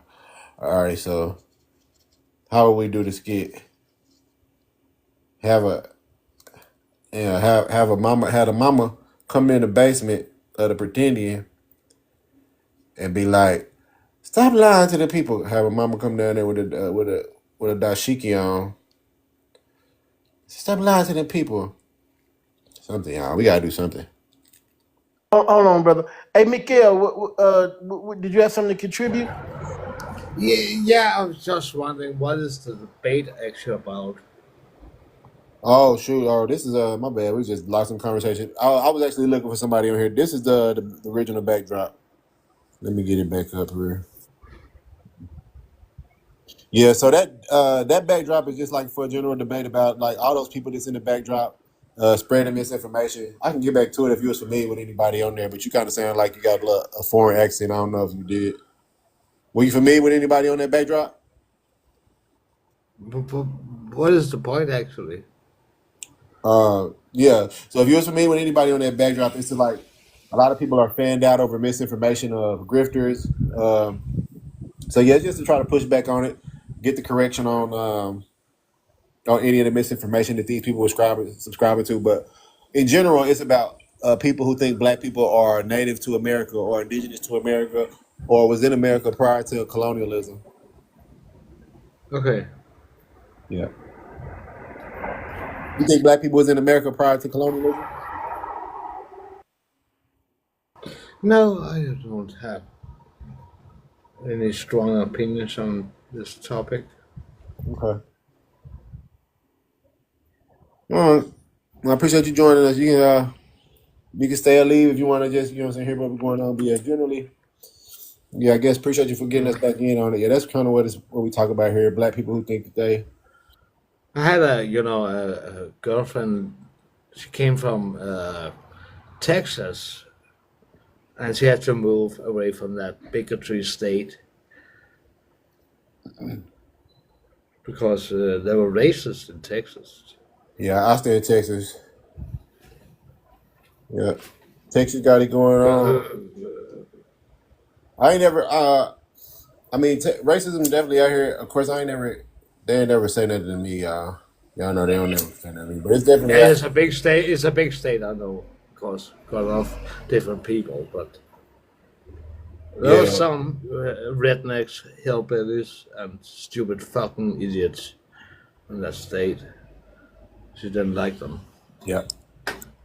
Yeah, especially depending on where you at. But yeah, I my first experience was actually in Florida. Oh, in Florida. Okay. In Miami. Yeah. So look, this dude's selling these license plates for $35.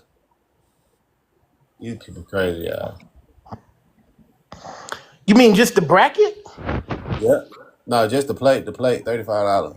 Just the bracket. No bracket. Oh, okay. So I thought you were talking about like a frame that went around a license plate, but you're talking about a whole license plate. What does it say? Nothing, just the logo. Oh, with that turtle? Yep. How this dude definitely bought 31,000 followers. Let me see. Yeah. Oh yeah. Yeah. And this is like the very so the question that I forgot my boy name. The photographer asked him Malik. Yeah, Malik, asked him what he came out to Cali to do. Yeah. And he came out to Cali to get into music. But he's found the profitability in being on he said a content creator is what he was. So he makes money off of all of y'all believing that he and yourselves are indigenous. You see, he drive a nicer whip than you. He lives better than you.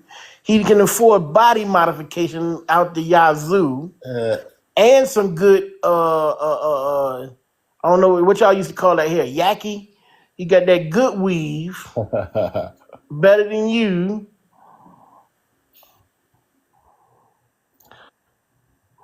Man, I wish I could do that, man. I need to come up with me a grift where I could So just. I tell them all the time, like when I run across these people, I'm trying to like develop, like I'm trying to like remove my empathy because this is my indoctrination. I've been indoctrinated with empathy. Mama raised me with manners and all this bullshit, and it's like, dang, I got integrity and morals, and I feel obligated to educate you imbeciles out the truth. But it's like, y'all showing me over the course of these couple years that I mean, you got these cats horrible. up here talking about, come on now, get the lights up, hey, give me some gifts. This truth don't come for free. As soon as somebody say that, I already know I'm being taken. And the thing is that you got people like TopCatz. They be like, he go to all these locations and show you paying goofies that the information he goes to all of these locations because all of you pseudo goofies are paying for it, and he just tells you what you want to hear. Let me go to this. He had the debate with Dane Calloway, with TopCatz, with Jabari. Was that his only debate? No, I think he's had a couple other. So like I've only watched them on YouTube back in so back then I was only spectating like 2016 and 2017. I was only spectating. Yeah, they been out since then. Yeah. Oh.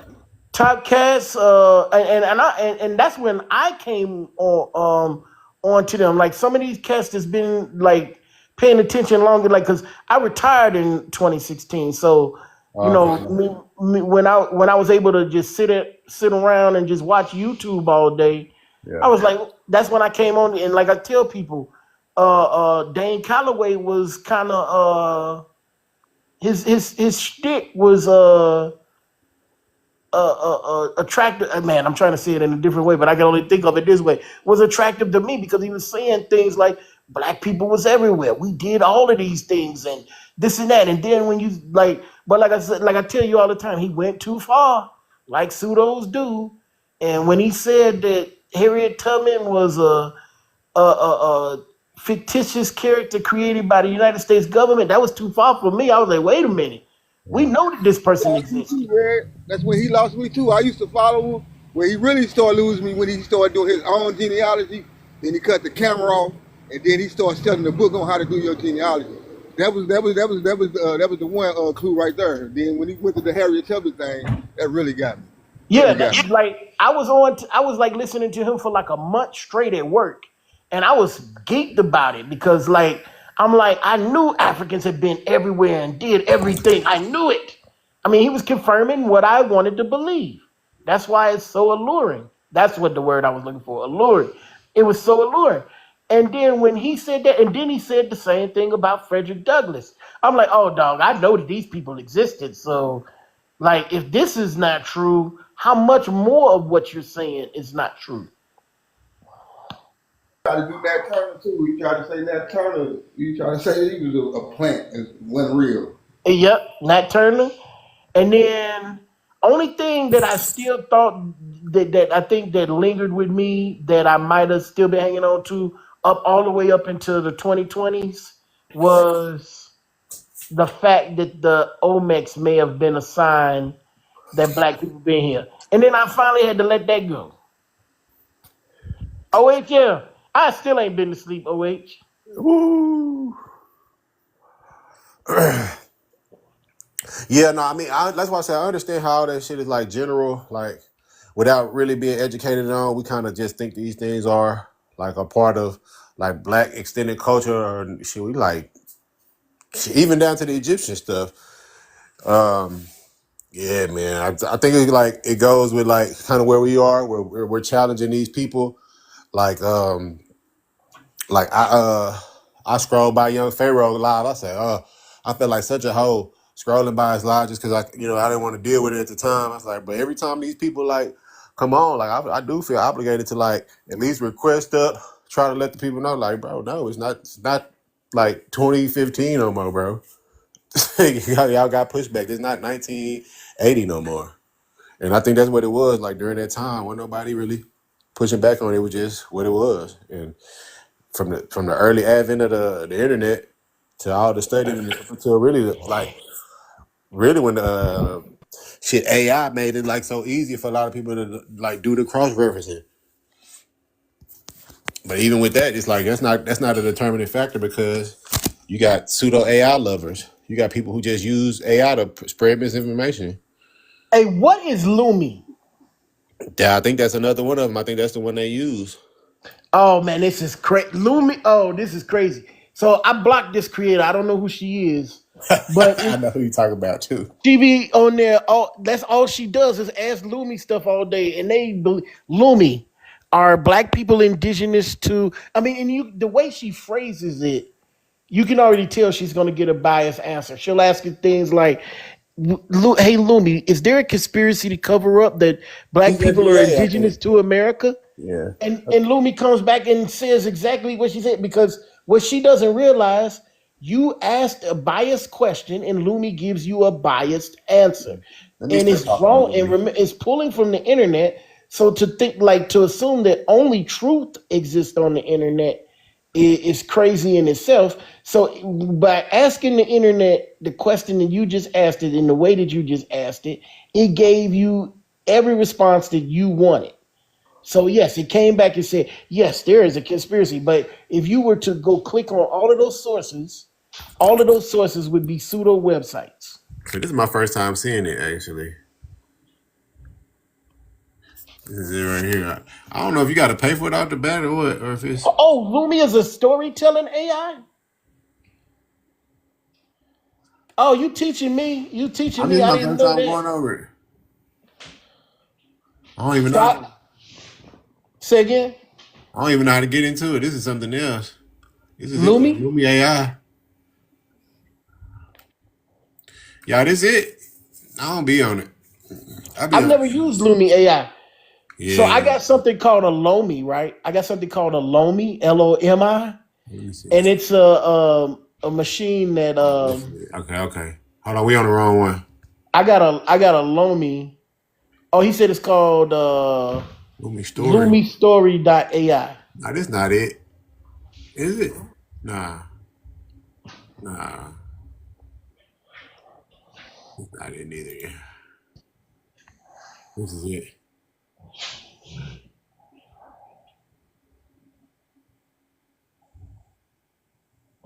Either way, they out of there. Yeah, I know the girl you talking about. She get on my nerves too. It's so cringe. She's so cringe. Oh, it is. But now that I know it's a storytelling AI, that even makes it worse because she asked it to tell her that. Hold on. Trying to make sure I got the right one because it got several different versions of that shit. Lumi AI. Hold on, y'all. Yeah, this is the same one. I don't know. Yeah, I don't like it. Whatever it is, I want to have an AI debate with her. If that's the case, and we'll use Lumi together, and we'll see. Because I can't believe it. Like I thought it was ChatGPT. I had ChatGPT in the corner talking to her crazy. I said, man, don't you be out here giving no misinformation out to these people. So according to man in the comments, this is what it looked like. And I think you was just there. This is it. Yeah, that's because I went to the website. Life. Is that I really went to LumiStory.ai. That's what he said. let me see. Hold on. Before I go, there says a groundbreaking platform that empowers creators by providing them with the tools needed to independently create, publish, and merchandise their stories.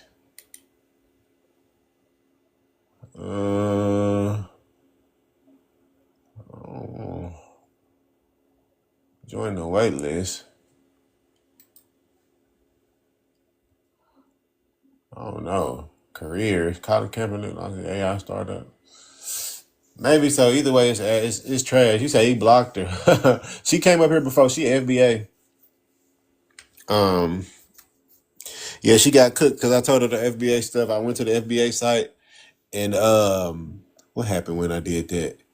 I went to the FBA site. Oh, I showed her that like it was claimed that they was native to America. She was like, I don't agree with that site. I said, how you don't agree with it? Tariq Nasheed is the one who, like gay, like went in what he did to it, copyrighted the brand. It's not a lineage. He copyrighted the brand, FBA. You can't not agree with it. This is what it means. Everything that he said it mean. He FBA CEO. So yeah, she's like, I don't agree with that. But she's definitely cringe. I should block her too. I got it's like 2 times I was supposed to clip her video, but I think I had too many drafts loaded.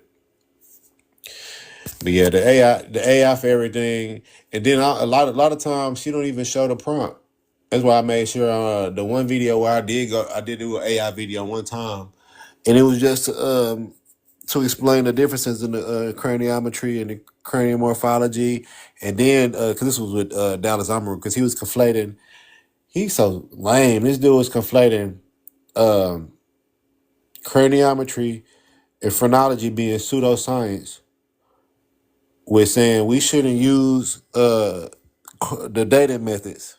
That's what he was saying. Since the craniometry is pseudo, then you can't use the data methods. That means you got to throw all the skulls that's found in Africa out.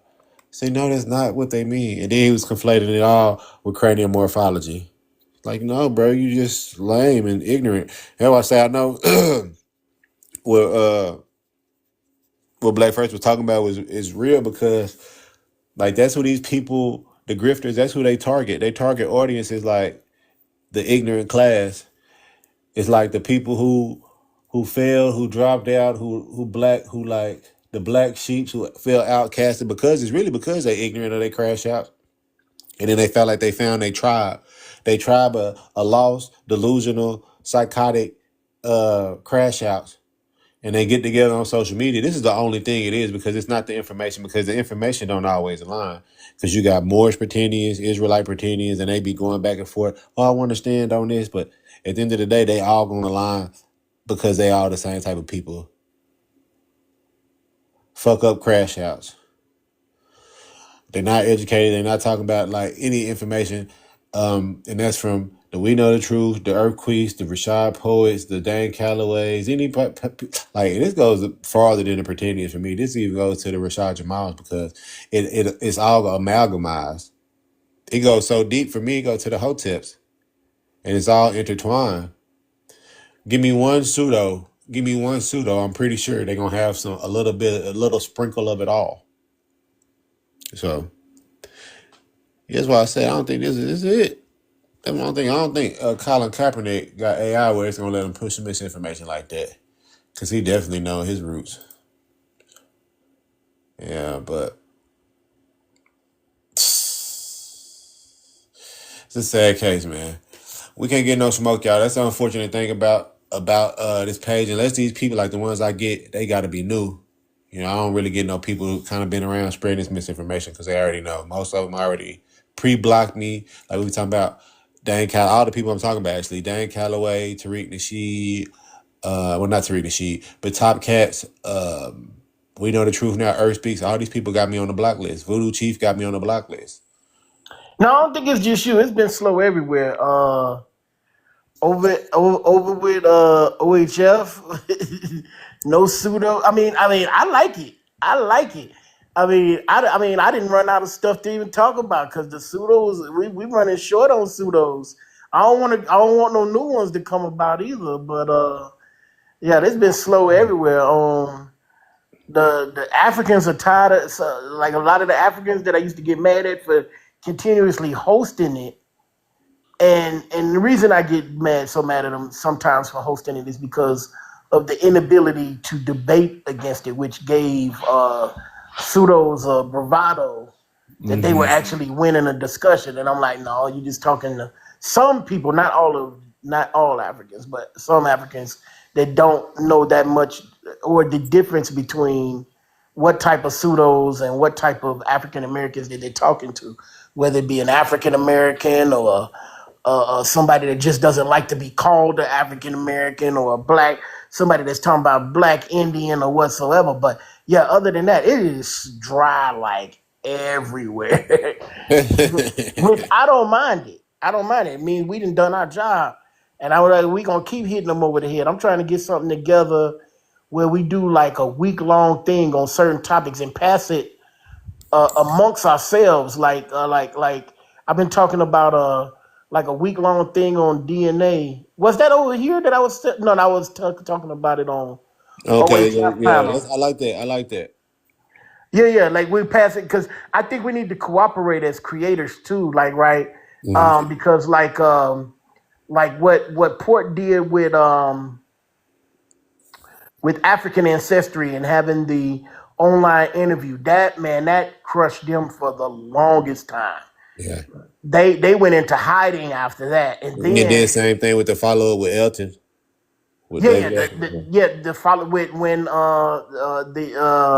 Tika and her crew did the follow up with Elton, just went into hiding, and then they interviewed somebody else too. I forgot who else they interviewed. Because Portland had 2 interviews with them interviews with actual subject matter experts be hurting them. And the thing is that it gives you the comparison because you can see because I think that was you. Was that you that pointed out? Or one of us, I mean, not myself, but when I say us, somebody in our community pointed out somebody else did an interview with David Elton and now we have to question whether the interview actually took place. Oh, yeah, about TopCatz, yeah. Yeah. Did he actually interview him, or was he playing off of an interview that actually already took place and clipped it? I mean, maybe using AI. Yeah, it definitely looked like one of those, because when they're doing it, they just in the boxes, so it's not really like you can tell if they're interacting. But it looked like one of them conversations that didn't go smoothly. Like it's like your responses and what you're saying and what he's saying is not necessarily like a natural conversation. And then it wasn't the full thing, so it kind of gave like pretendian disingenuousness like the usual. But I can't say for sure. But I don't know, you got to look at it yourself. But this is like such a short clip. Let's see what we got.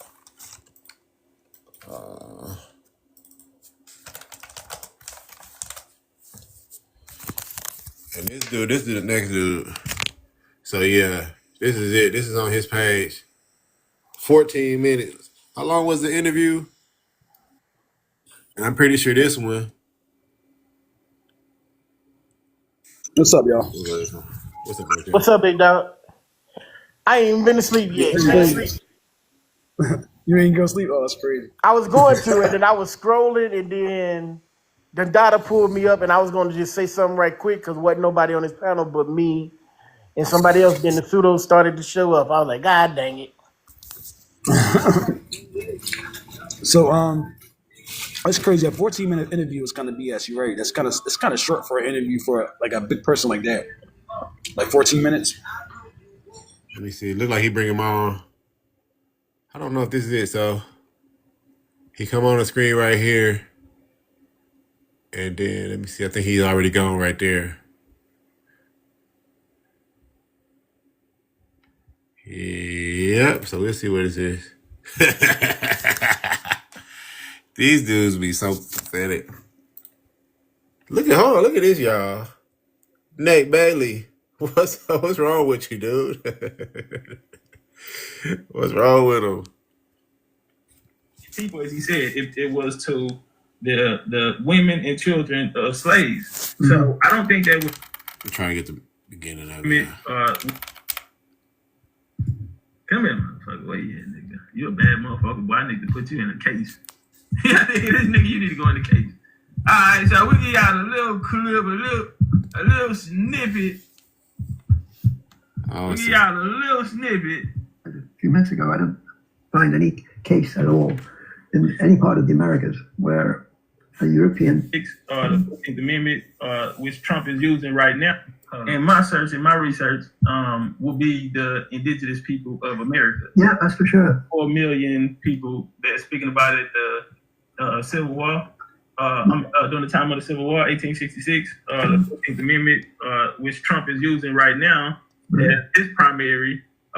He's using the 14th Amendment. I mean, he's using the they're using the 14th Amendment, birthright citizenship. The 4 million people, as he said, it was to the women and children of slaves. So I don't think that would include the European, because in my family slave schedules, my grandfather, who had came over from his family came from Switzerland back in the 1700s. Hold on. This nigga said he's Swiss. Hold on, y'all. He said his grandfather came from Switzerland in the 1700s. Let me make sure I caught that, bro. Please make sure he said that. My grandfather, who had came over from his family came from Switzerland. Oh, he said back in the 1700s. Oh, he said his family. I missed that part, y'all. I got too antsy. I made him correct himself. But he married an Indian, a Cherokee Indian. Now, and the Cherokee Indian is his wife, but she is listed as his slave, and their son is listed as the slave as well. But he being of European stock, he's not. So that takes me also in the writing, in that legislation, it was written. They literally claim European ancestry in front of here, bro. That's what I'm saying. So how out of a Swiss man and a Native American woman, how do you get this black guy that sits here today?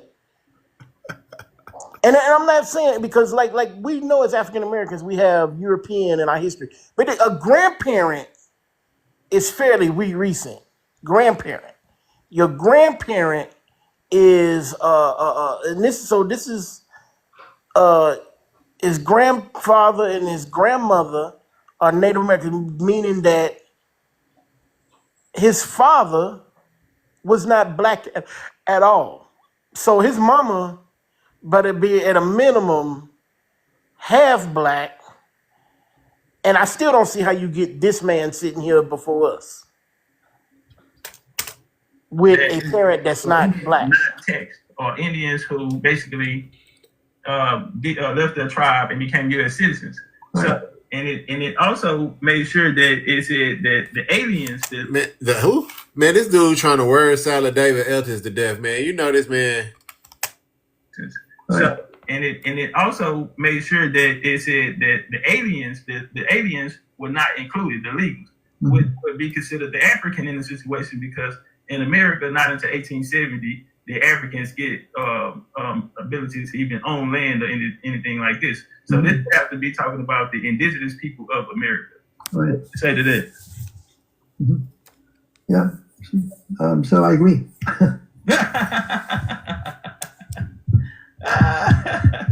Where y'all live, man? Yeah. Whoa, did he just take it away? Oh, that's the type of shit they do. He literally I think that was it, y'all. Hold on, let me see.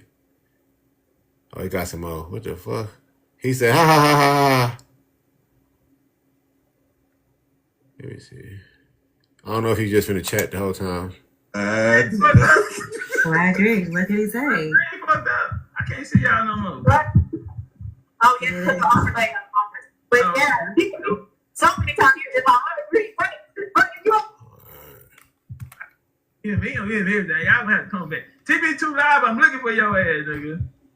I have 3 questions to end the show. They're gonna not off. They're gonna be a little off topic. Through all of those years, they have a weekly meeting. So you one for them, one for that. That brings back up. Yeah.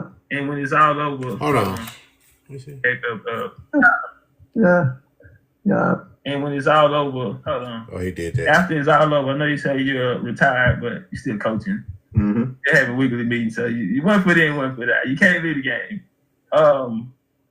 Through all of those years, and when it's all over, what would you want people? How would you want people view you, Professor David Eltis, and your works? Well, I think the slave voyager site provides the answer to that, because I think it's all. I don't know what they got to do. Yeah, it could be doctored. I don't know, man. But I tried to look. I think I already tried to look for any other videos where it could have been doctored from. Signs are that it's going to continue. I mean, we know there's huge cutbacks going on in the university sector of the U.S. economy. Trump. But just in the last few weeks, we've managed to get an undertaking from Harvard to actually sustain the site in perpetuity. Nice.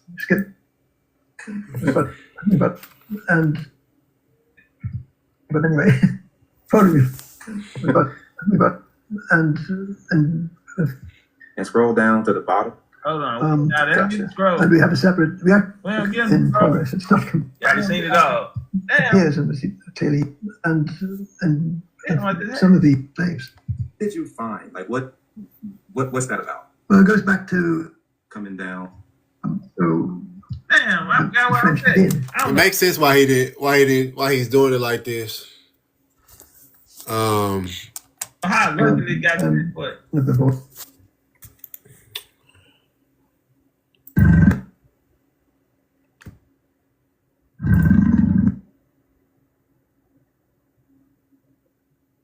He playing games, y'all. He playing weirdo games. That's what I was talking about, though. He's pretty much clipping the dude to make videos and shit. Well, I have a question about that. Honestly, what was the 1709 Act in Boston where they wanted to bring in quote-unquote white servants? And there was some legislation and talk about that. Right. Well, the reason why I said... What are you talking about, Red? Why are we talking about all this other shit? We ain't got to talk about white people. That is because the Bacon's Rebellion. Is that where you're going with it, Professor? The Bacon Rebellion would end that indentured servitude and European? With Bacon? Yeah, I mean, obviously there were indigenous people shipped to the Caribbean, especially in the first century and a half after the European contact. And they were certainly enslaved, but I haven't found any evidence of this. Individuals from Europe were ever in a situation where their servitude was permanent and the offspring of them were also enslaved. And that's what makes African slavery different. Can I ask a question on that as well? Sure. I understand the difference as far as the indentured servants and them having a difference between the ones that are enslaved. But if we go back to the methodology of your actual slave voyages, would you be able to tell the difference of just the voyage in itself to know what ships are carrying indentured servants based on, I know we can tell later as far as the extent of their servitude and the condition by the mother, but when you're just starting off with the voyage coming over, how can you tell whether this is a group of servants being brought over or slaves? Good question. Well, that's a horrible question. Huh? I said that's a horrible question. I don't think that's probably what the best they did. The best thing they got in this, let me see the music. Let me see. The soundtrack. She said, how do you tell whether, on slave voyages, we're not tracking indentured servitude. And this steadily trying to conflate indentured servitude with chattel slavery is just ridiculous. And I think they're taking I don't think they're trying to take advantage of this older man. I was off that day and the next day when they did their interview. So what is his credential? Who is he? I never found out who he was. That's David Eltis. He's one of the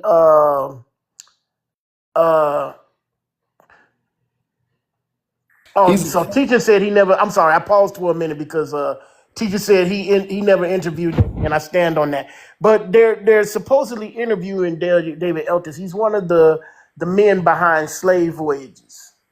Yeah, he's like a founder. He's a co-founder of Slave Voyages, and he's done over 40 years of research into the transatlantic slave trade. So I don't know how they're trying to misrepresent his words when he's dedicated his whole life to proving the transatlantic slave trade. But hey, they can do what they do.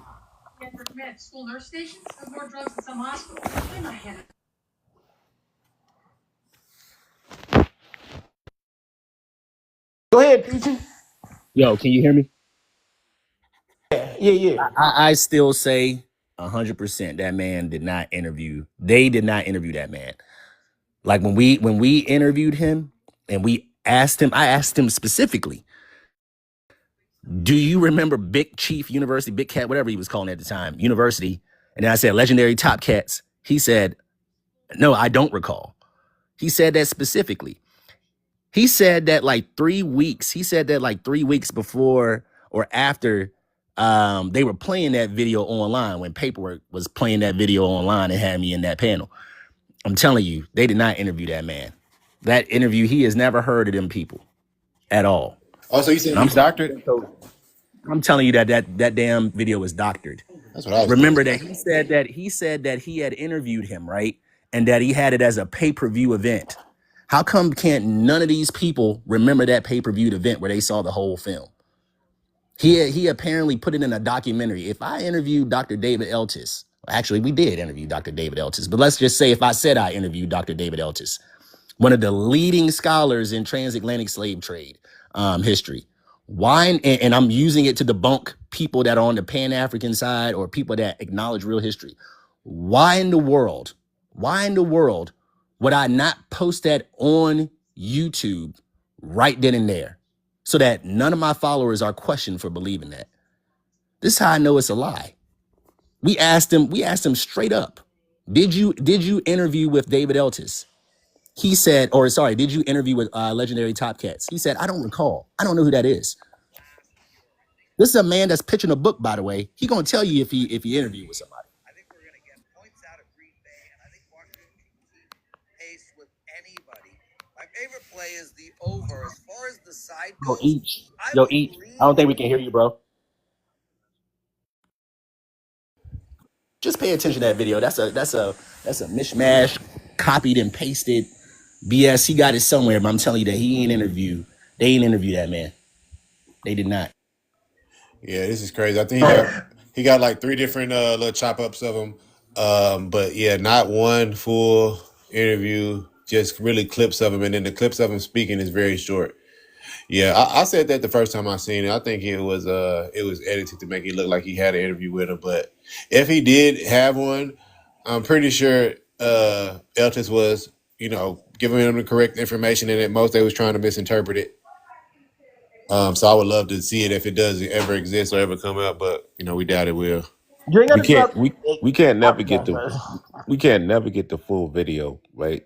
We even had somebody go on his so-called his paid thing. He said, "Oh yeah, it's in the paid part." Somebody went there, it's not there, right? And I work in video, right? So when you look at it and you pull it up and you blow it up, there's it's what's called a halo when people try to crop video. It's very hard to get rid of halos. You got to be really, really professional and get down to like nanoseconds to try to really do it. But yeah, there's a halo around that man's neck. Like it doesn't match, right? So this is the extent from which he will go to, you know what I'm saying, to try to convince people. These people are grifters, professional grifters. He's a major one. And so is that girl on there. What's her name? Dulcineas. These people are professional grifters, man. Yeah, that's disrespectful too, man. Like, how you gonna do that to somebody? And like you said, yet you don't got it on your YouTube page. That's desperate. God damn. He doesn't have it on his YouTube. Exactly, right? If I'm done interviewing him, right?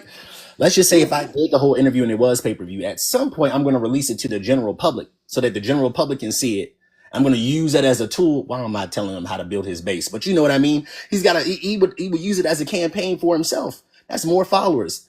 He can't do that. He never interviewed the guy. Why would you put that little bit of that interview into a documentary where you put up all these different sources about Indian slavery or whatever and try to say that you interviewed the guy? It doesn't make any sense. Show the whole interview. That's David Eltis.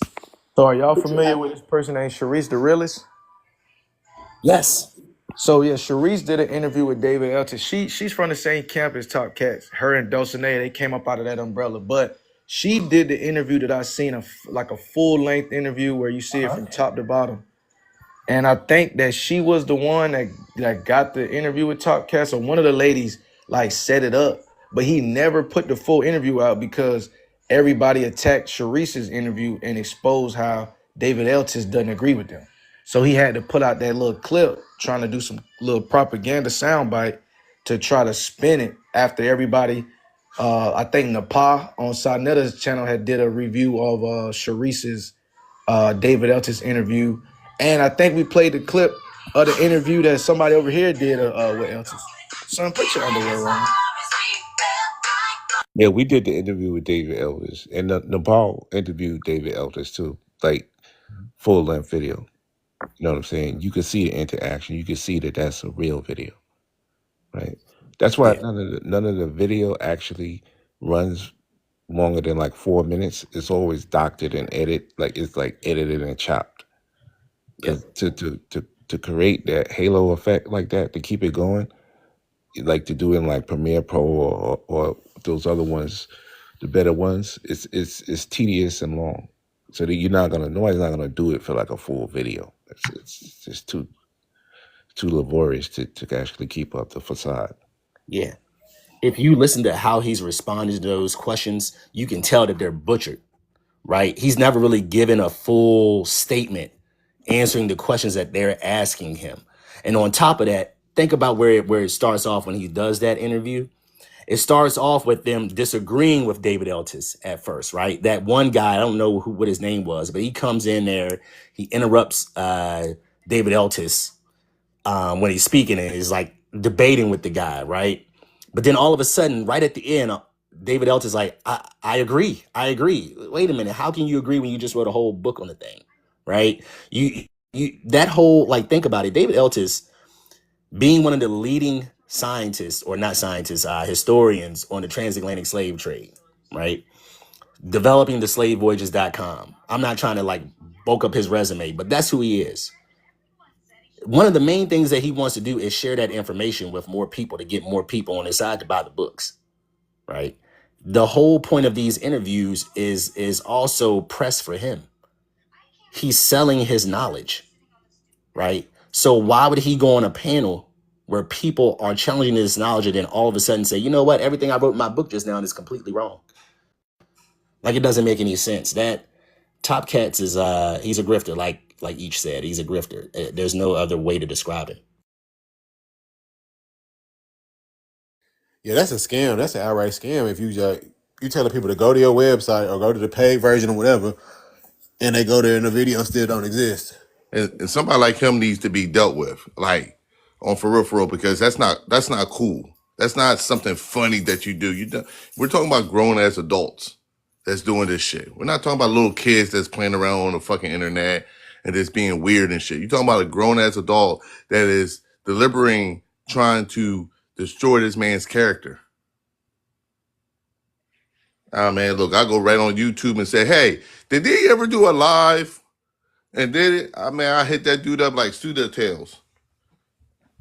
I don't give a damn you're a brother or not. You don't do that shit, type of shit to people. Just for some fucking clout. Right. Hey, we can give you some clout when you're in fucking debt. You're gonna have to pay them fines off. Yo, Taboo, there are people in his own community that's still waiting for that video. Like, go in the comments section of when he did that edit of ours or whatever. Mm-hmm. Go look and see who's asking for that full length video still to this day. Go ahead and see it if he ever saw it. That's all I'll say. I'm gonna mute up. You know what? You know what I think we should all do? Since he wants this shine, I think everybody needs to be like, yo, where's the full clip?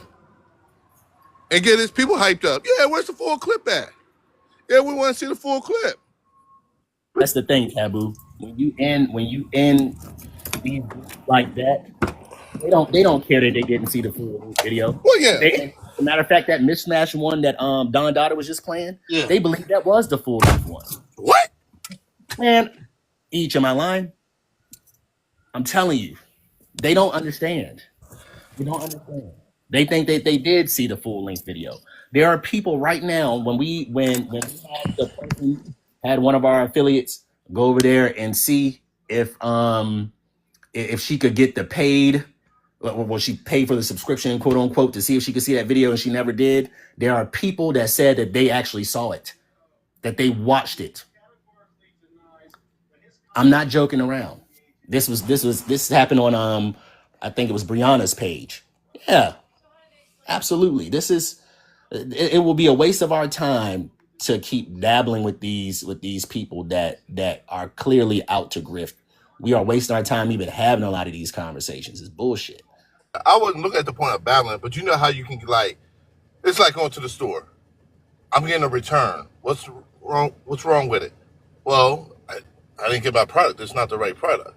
It's the same thing with YouTube. If you go in there and say, hey, I know it's way where YouTube can say, yes, there was an actual video recorded of these 4 people, regarding this topic. Well, shoot, YouTube, I need that information. They say, hey, we don't got it. Yo, can you send me an email? That's what I want. I want that part. Because that's how you expose motherfuckers. Of course, you can't expose them by, of course, by kind of doing that, because people will argue that. But if I can get the bean footage, that's the part. Because that's a fucking lawsuit right there. That's all I'm saying. Hey, teaching, did that young lady from Nebraska ever get back with you? you you talking about the girl that the woman that talks about the Haitian Revolution? Yeah. Nah, she never got back to me on that. Her or that other woman? The other woman. And history lover. I think that is her. Yeah, she never got. Actually, she blocked me. So after I did the 4-part, I did that 4-part one when I was down there in Williamsburg. I did a 4-part series debunking her on David Eltis, and then she did a response to me, and I did a stitch, and all of a sudden I was blocked. She never got back to me on that. So she's still stuck believing that the Grand Canyon is the portal to Egypt. I can't help her. She's stuck. I don't know, bruh. But yeah, it's a lot of these guys, they're on here, they're making a lot of money, and they're making a lot of money off of ignorance. And the more we keep feeding into money, and they're making a lot of money off of ignorance. And the more we keep feeding into it, the saying on TikTok, they'll never go out in the community and say. They just won't. They just will never talk to they will never go to a David Eltis. Let me just go ahead and say this, and I'm gonna mute up. They will never go to a David Eltis. They will never go to a Skip Gates and say these things that they say online. They're just not going to do that. They're not going to sit there and have this argument about evolution or anything else. They're just not going to do those things with people that are veterans in the field. They're not going to do that. They do it here where they can get away with it, where they can get the coins. But they will never go out in the real world and say this nonsense because they know that it doesn't make sense and it's all a grift. They have no way to prove this substantially, and they never have, and they never will. It's pseudoscience. Yeah, a magician is not going to have a show in front of a bunch of engineers and biologists and chemists because they're going to catch him, right? That's what a grift is. That's what pseudoscientists do. When they present their thesis in front of their peers and it gets rejected, they go to a lesser community to try to present it and be embraced.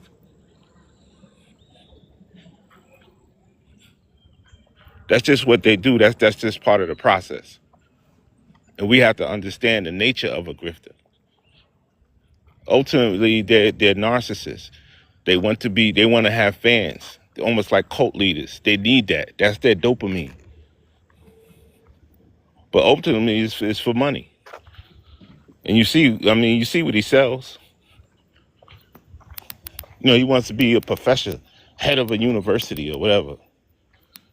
But he doesn't head of a university or whatever. But he doesn't want to. We have to realize that these people are not intellectuals; they're anti-intellectuals. They are part of the anti-intellectual movement. They want to see people who are knowledgeable, that are scholars. They want to see their influence wane because it opens up an opportunity to tell the story the way that they want to tell the story.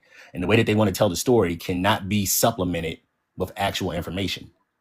So they're making it all up as they go along. Or they're taking stuff that was used in the early 1800s, early 1700s to somehow conflate the fact that people, that we were termed a certain way, right? And that was a continuous thread moving all the way until now. You don't understand the historical timelines. You're mixing things up. Either you're doing it on purpose or you're doing it because you think it's right. Either way, it's wrong. And that's the problem with these folks. They have no moral standing, because the goal is not about morals. The goal is about making money. Like each was saying, the goal is about getting rich in their mind. So he will always sell his slippers on his online, but we'll never. He'll always sell his He's slippers. gonna sell his tour packages, his vacation. Right. We'll get the TopCatz goes to Egypt. TopCatz goes to Scotland. TopCatz. Right.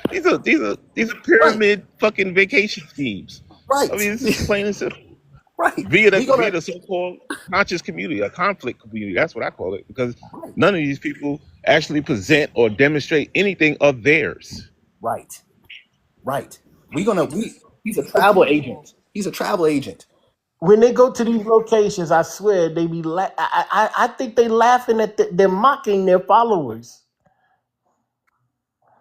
Followers be the ones paying for the damn trip. I laugh at their ass too. Yeah, they pay for the trip, but like even when he went to those South American temples, the ones with the I forgot that with that indigenous Yeah, came. you talking about when he went to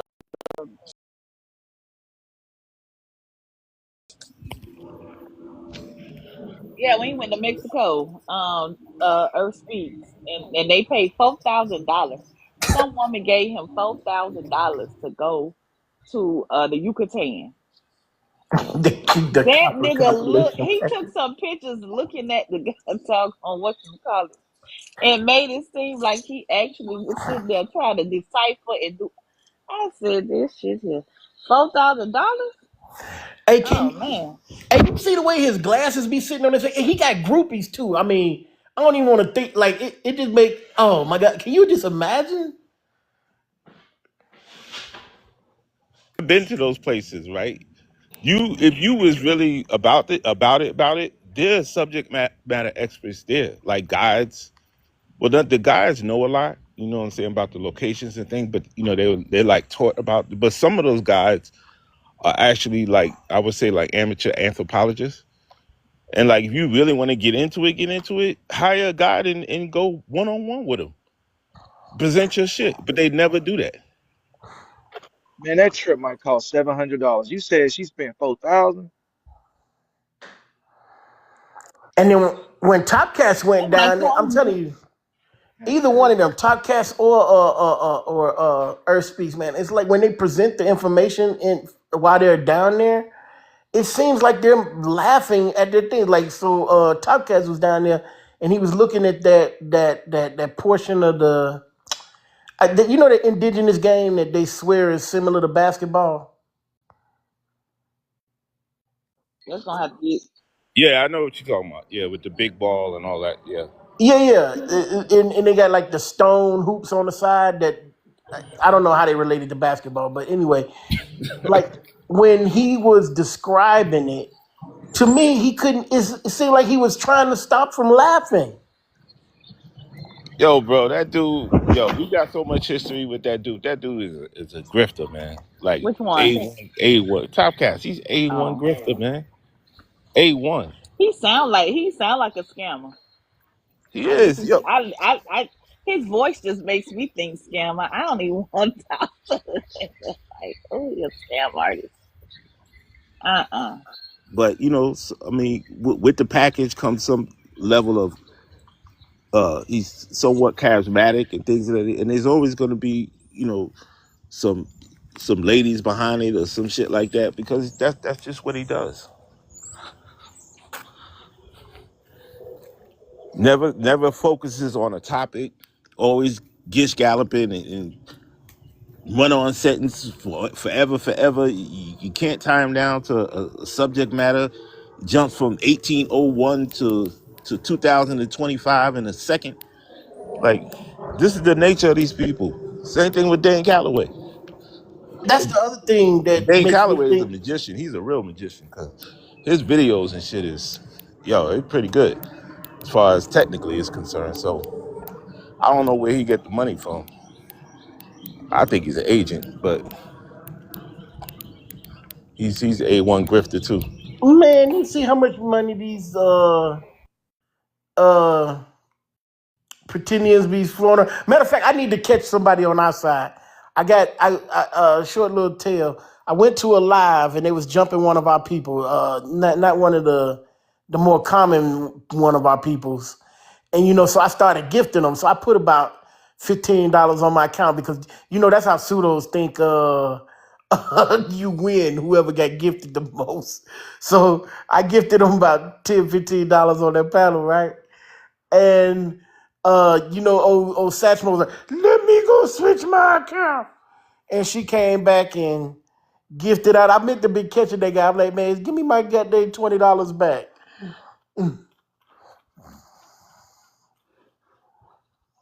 They blocked me from that live. I knew old red punk ass was up here gifting this guy. Oh, but the video with David Eltis, that's the other thing that makes me bring into question whether that's fake or not. Because you got David Eltis there and you going off, he went off on tangents on other stuff. Like he don't got a guest there. Why are you not asking questions of your guests and letting him elaborate on them for at least like long lengths of time? That's the sole purpose. They got him pictured there like he just one of them chilling.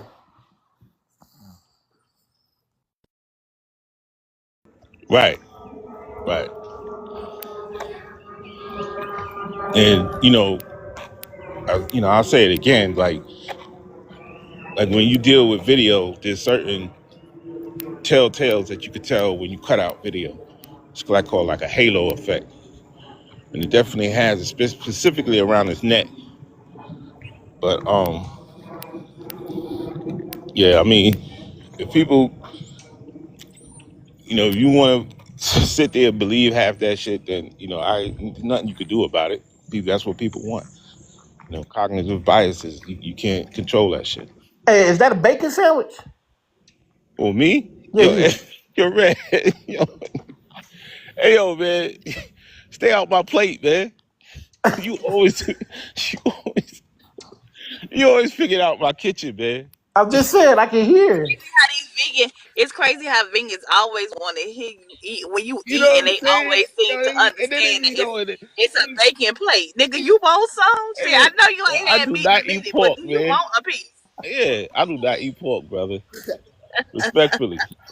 No, I'm just saying, if it was Well, bologna, you could have said it was some meat. First thing he said was You could have bacon. said, yeah, you eating some meat? This nigga said pork. I Nigga, you mean, need a pork sandwich, nigga. Like saying you He was eat very bologna. specific Nigga about say that. it's He in was a very bacon sandwich specific. you eating. I mean, is Nigga, it? you miss meat? You want a piece of damn steak or something? Red? No, I'm just saying, it just sounded like God bacon to I me. got something on there for you, bro. Man, brother, you said it sounded like he was eating bacon now, brother. That's Yeah, the like, next level. like No, nigga I was mean, it sounded like bacon to me. It sound, I mean, hey, each your one, he data was analysis specific. skills is your data analysis skills are top tier. what Hey, does bacon sound like, brother? I need to know. I okay, need to know. Okay, so like, How okay, we get so caught eating bacon? I need to know.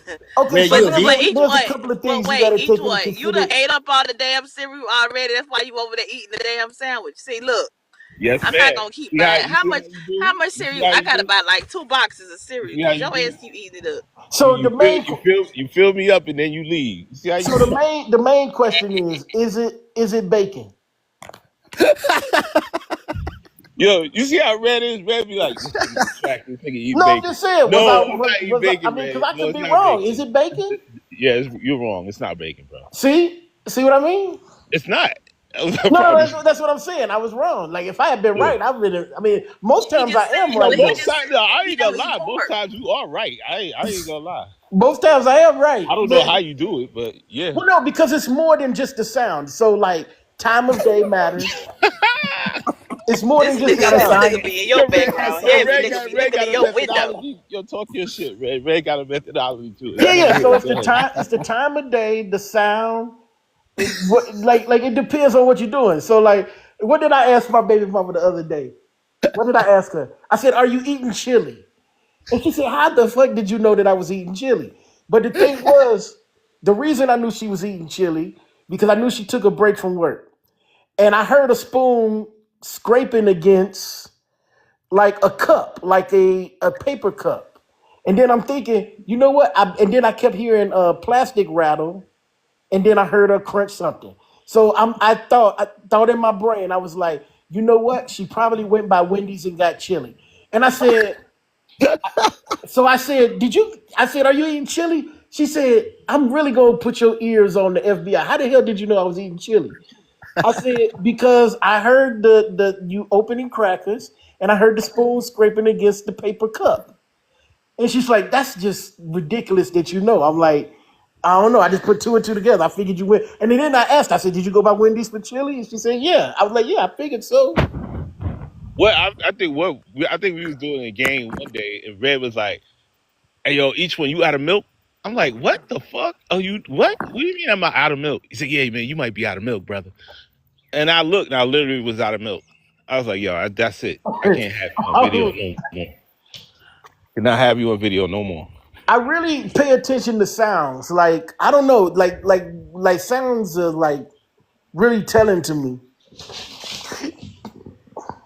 Yeah, your ass need to be on Law and Order or something, man. Now I know for sure I can ask you this. Did TopCatz interview David Eltis? No, I Right. don't think that he did. It doesn't seem like it because the responses, like it doesn't seem natural. Like, and I'm only going off of the interview I saw y'all do because he wasn't the only one I seen interview David Eltis. And so me looking at a video that and watching David Eltis respond, you know, it doesn't seem like he was reacting to them or they reacting to him. It didn't seem like a natural thing. Yeah, the timing was off, and then you don't have nobody like you said as the guest. I mean, they completely the subject matter that they talking about is completely foreign to him, and then when they try to act like that, asking or addressing him a question, it's not within the subject matter or the timing is way off, way off. But I mean, I could be wrong, right? The whole I could point be wrong, but I'm just saying, video. like when he went on, like when the daughter just played it, there was a length of time that they were just talking amongst themselves, and David Eltis is laughing. I'm thinking, what is he laughing at? For one, opposed to what they said, like it's I don't know, it just don't seem right.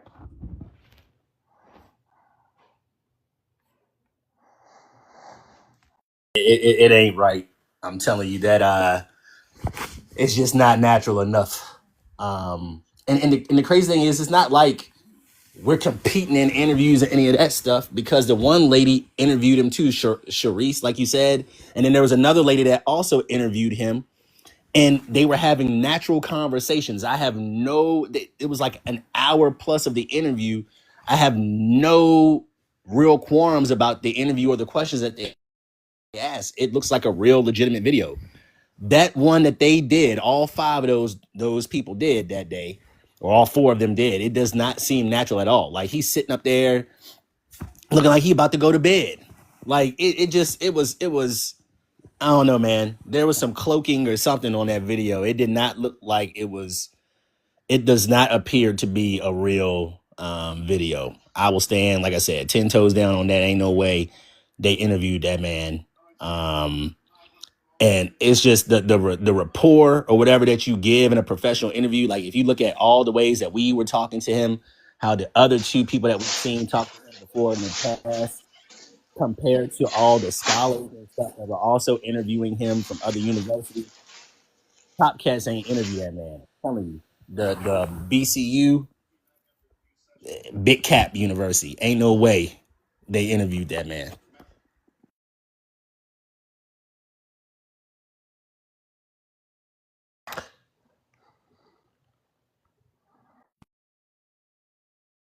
Yeah, so the second lady that I was talking about, we are talking about the lady with the sister locks, right? Yeah, is that the lady? She is. What was her name? Charlize. Damn, I don't remember her name. I blocked her so Yeah, long I think that's ago. the. Yeah, Charlize the Realist or something like that. Yeah. That's what I'm thinking of. Well, like I know when she responds to you, she kind of responds to you like she's like, I'm finna read you or like something like that. Like, I'm finna tell this. Well, there was also so like there was two women that interviewed him in the past. One had I'm interviewed not him talking about a like, woman that interviewed him at all. I'm talking about whoa, the woman that you have that because you challenged the woman from Nebraska, but the other one that you talking about TikTokers? I thought you was talking about David Eltis stuff. no, Okay, I now was what talking about now? TikTokers. Because I'm trying to make sure we're talking about the same woman, the one with the sister locks. Sister Locks. Yeah. That's Ann History Lover. That's the one that I went at the first time via video. Yeah, that's her. Oh She yeah, was the yeah. one. She talked. She said she told me, "You're in preschool, baby. I'm in a whole nother That's level or her. something That's like that." her. That's her. Yeah, yeah. That Absolutely. was the first lady I went up against. That's definitely her. Yeah, because Yeah, she works out of like I don't like her. Like her source doesn't agree with her. She works out of one book. right. I can't remember that book. Damn. Of course she blocked me, so I don't see her anymore. But when she popped up there, I feel like it was a Native American, one of the Native Americans that sent it to me. That was when it was. I think Gits and Greasy Taco, all of them was all on there and stuff at the time. But one of them sent it to me. I can't remember who it was. And then I started looking at the video and I was like, wait a minute, her own source debunks are right there that she put the screenshot up at. And I started listening more and more of the video. And that's when I was like, you know what, forget it. Why don't I just make a series on this? Because there's so much that I could talk about with it and actually tell the truth about what's going on. Because I knew of the man, but I never read a lot of his stuff. So I started to read a lot of his stuff after that. And read some of the materials on the transatlantic slave trade deeper. Again, at the college level, we don't mess with these people. Like I had never heard of these individuals, not David Eltis. I'm talking about the stuff that we see on TikTok where people are sharing this information out. This stuff has already been refuted as pseudoscience and we don't debate it. Like we don't debate it. And that honestly is probably one of the biggest problems that we have actually, because I think before TikTok and before social media, these people didn't have a platform to stand on. They didn't have a place to really advertise their stuff other than at a mall or in a daggone hotel room, selling books out of a convention, a conference room. So like these people were not a threat because they were outside of the sphere and they had no real their following was niche.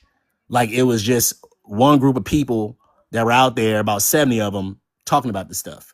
But now they're online, right? Now they're online. Now people are listening to them, right? And now they do have a platform and they're elevated because they're using young kids, especially, to elevate their product, right? If I can get online, like each was saying, you just get online, you say there and you say a couple of things. People think that you're making sense because you're a good orator, right? and you can make people look stupid just by the way that you say certain things, because no one's thinking in your paradigm. They're gonna gift you, and the more that you get gifted, the more emboldened you become, and the more emboldened you become, the more chances you have to lie to more people. It's no mistake that the algorithm is set up to where those people get elevated, and those of us with real knowledge and information are siloed. It's not a shock. It shouldn't shock any of us. Well, I mean, you're absolutely right. And then I just wanted to add that, if you really look at what TikTok is for, it's set up, like T said, it's actually technically and designed that way, right? You can control the information. You can drop people.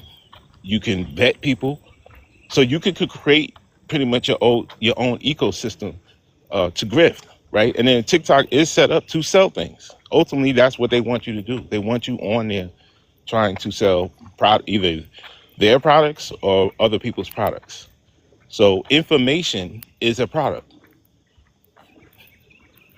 So it's actually set up for them to do actually what they're doing. Each, I'm about to pull a red. Are you outside right now? Are those birds? I'm actually in the Grand Canyon. I have a portal system that we just went through. Yeah, so okay. If anybody wants to join the Portal Crew, that's portalcrew.com, Grand Canyon. Hey, so what were you eating? He's still back on. Yeah. Yo, respectfully, I take the fifth. No, the reason I say it because then I'll recognize that sound next time. He got a sound. He locks the shit in his brain. I'm not going to tell you, man. Online, I will tell. Call me later. We'll have the conversation. I'm not telling you. Red got a food Rolodex in his mind. Yeah, he's like Red is like he's not letting. He's like, no. What was you eating? Yeah, I'm outside, bro.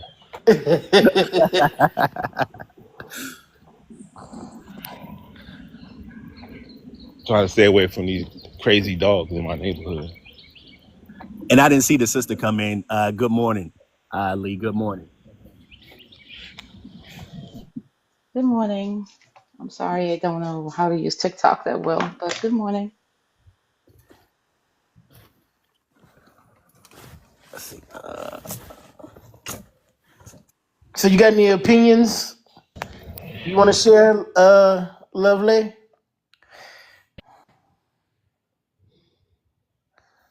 Do I have opinions? I have a lot of opinions. So basically, we've been talking about the Pretendian phenomenon up here in the grifters within our community. Yeah, I listen to you guys lives a lot, and I look at all the debates. I listen to the debates, and I've never one time seen a Aboriginal or whatever come up with some real information. Never.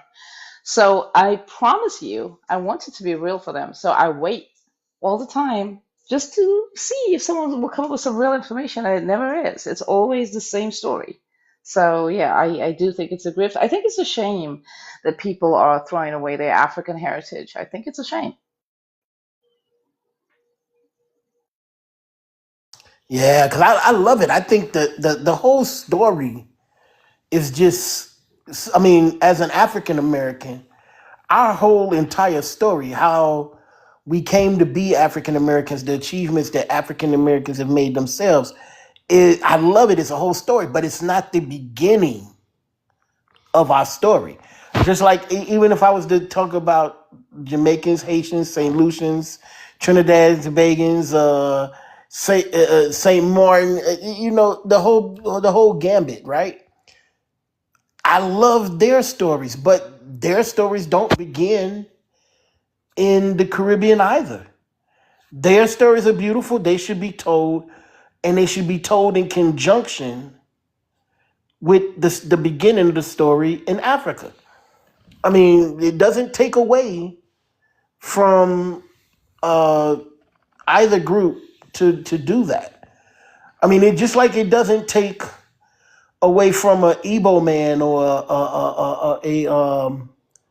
a Fulani woman to tell the story of the Igbo and Fulani, and then talk about that in relation to West Africa, and then West Africa in relation to the entirety of Africa and how the people came to be. Right. I mean, my question is, and it remains, outside of, let's say, artifacts or whatever, in terms of culture, I think that culture, you see culture in like foods and stuff like that. It's like, where is the presence of this Aboriginal food? Because one thing I know about Native Americans is that there's a squash or a few squashes that were domesticated by Native Americans, and it's in their diets. This is what Native Americans eat. Where's the evidence of this? There's so many things, herbs like flower teas and stuff that Native Americans drink. Like, they know the terrain of this country. They know the land. They know the herbs here. That shows that they are the people of this land. Why don't the Aboriginals have all of these things? And then they'll say, because we were enslaved, that we were, no, but even then, I don't believe that the slave master is going to stop you from having herbal tea or a plant that you know. You know what I'm saying? So, this Absolutely. spirituality, origin story, like, what's your origin story? And so I ask them all the time, like, I want it to be real, but I ask them all the time, there's no evidence of it. Well, the questions that you're asking are the questions that they avoid, right? Which again is telling of the grift in and of itself. So I'm happy that you're able to decipher the real from the BS, because if you was to ask any other person to introduce or give a 2-minute promotion about their people, those are some of the first attributes that they're going to express, right? Their origin stories, their dishes, their plates, their dances, their ceremony, and quite frankly, their language. They do not have that presentation, nor will they ever have it, because it doesn't exist. Right, and then calling Native American Siberians, my question is and always will be, why aren't any of the Algonquin languages or anything close to anything Siberian? Because it takes centuries to develop a language. It takes a really, really long time. And so within those languages, they would have remnants of that. Like, for instance, I know Gullah Geechee people, there's some African words in the language. I know, you do know what I'm saying? So even with the Aboriginals, they don't have language. They speak English, obviously, because of colonization, whatever. But my question is, how come you don't have words in your Aboriginal language from your original language? Even a few, even folk tales like Anansi the Spider from Ghana that goes to Jamaica. Why don't you have all of that? I don't understand this. I just wanted to tell y'all good morning, and my opinion is that y'all get even less sleep than I do. Hey, everybody. Good morning. Well, I mean, I think Lovely only got a little bit of sleep because I seen her in the crowd at OHF, because I haven't been to sleep yet.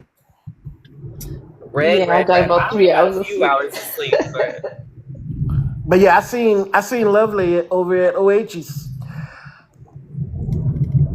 So like, I don't know how many hours. How long did you sleep, Love? I got about 3 hours sleep.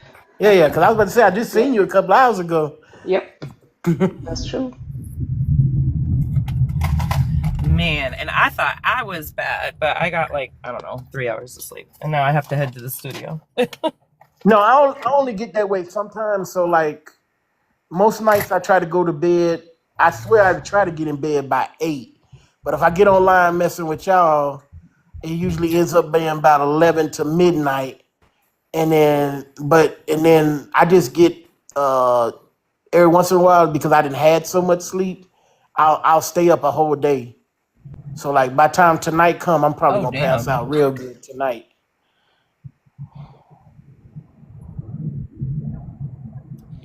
Or then again, I might. I'm trying. Say again. Oh no, I was saying, Don, how are you? I know he'd be up. all night too.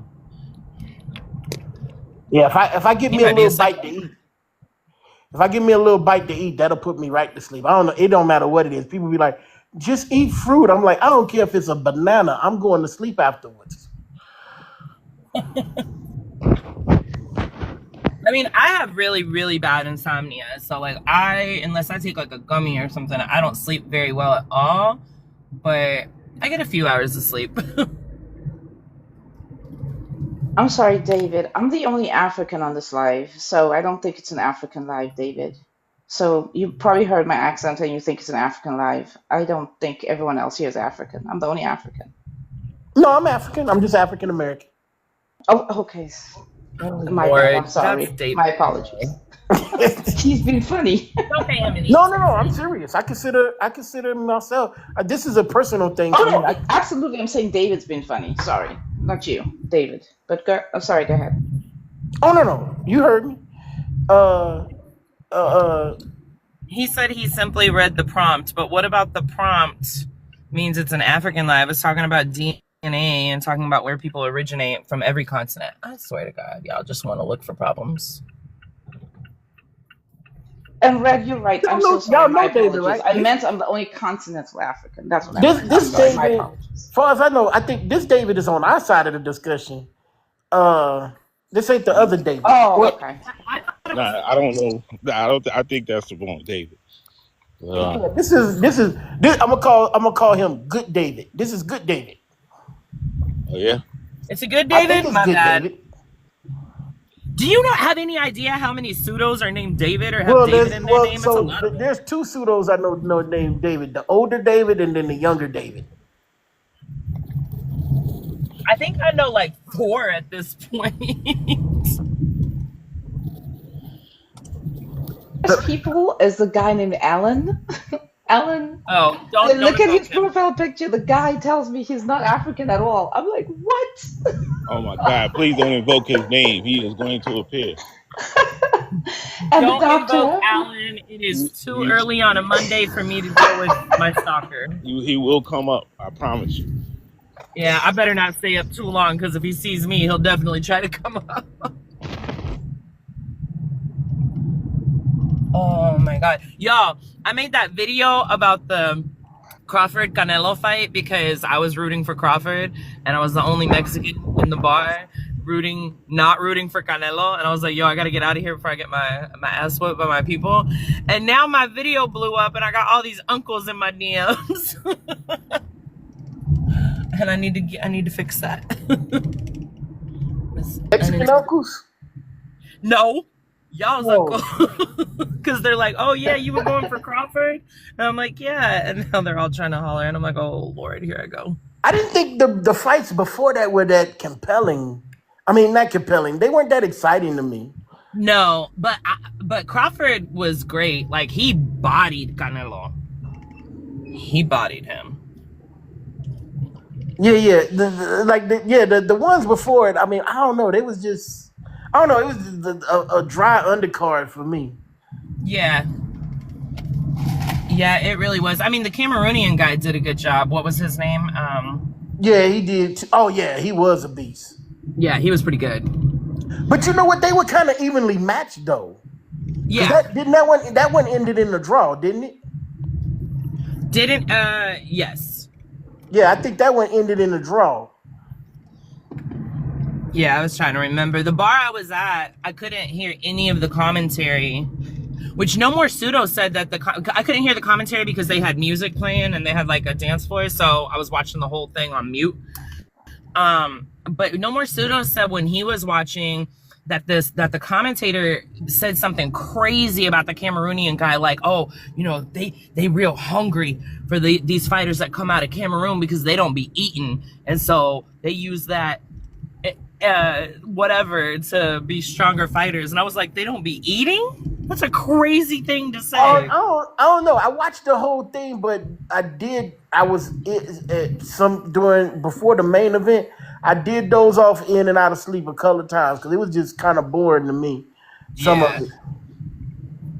That's why I have to watch it out like at an event or somewhere like that, like not be That way I can be doing other things if it gets too boring. But I thought the Crawford fight was good. I thought Crawford handled himself. I think he's a great fighter. He's faster than Canelo. Everybody always wants me to root for Canelo because I'm Mexican and it's Mexican Independence Day weekend. But I don't like that we have a white boy who's like our, you know, everybody props up as the best Mexican fighter. I don't like that. Oh, right. I heard he's of Irish ancestry, no? Yeah, that's what I was going to say. He has some Irish ancestry, correct? Well, no. So I read that yesterday. So I right at the fight, I was like, wait a minute, he doesn't look all the way Mexican. So he says that there's possibly Irish ancestry. He is Irish. That's why I don't like why they say that he is, because he's from Jalisco, and that's a state in Mexico that is known for having a lot of white people. Like, and like we'll always joke, like if somebody's redheaded, we're like, oh, you're from Jalisco, aren't you? And there was a period of time where a lot of Irish came over, and they were supposed to be fighting against the Mexicans, and then they ended up like flipping sides and fighting for the Mexicans in the Revolution, and so a lot of them stayed, and that's why I'm like, yeah, he's Mexican by nationality, but that's still. So, yeah, so while I was watching the fight, it made me Google that when I seen that he was a redhead, because that's commonly associated with being Irish. So I Googled, was Canelo Irish?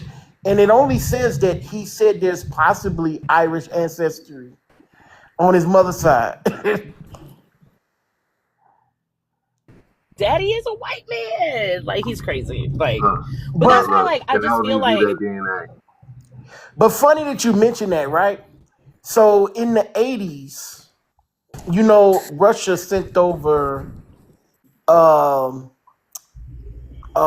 soldiers to Afghanistan, and the Afghanis notoriously whip people on their terrain, even though their enemies have superior weaponry. But I'm telling you, while I was in Afghanistan, like Afghani soldiers, Afghani people in general, they run around the mountains of Afghanistan with dollar store flip-flops on, like skilled ballerinas. Like, I don't even know how they do it. Like mountain goats, they navigate the hills in flip-flops. You know, so I don't think anybody's ever going to beat them on their territory. But the reason I mention that is that they wore the Russians out in the 80s. And out of disgrace, a lot of the Russians stayed behind. So by the time I go to Afghanistan, I'm like, wait a minute. Why that dude got red hair? Why that dude got blue eyes? And that's when my interpreter told me the story. He's like, yeah, a lot of the Russians, after we kicked their tail, they stayed behind and didn't return to Russia. So now we have the descendants of those Russian and Afghani soldiers.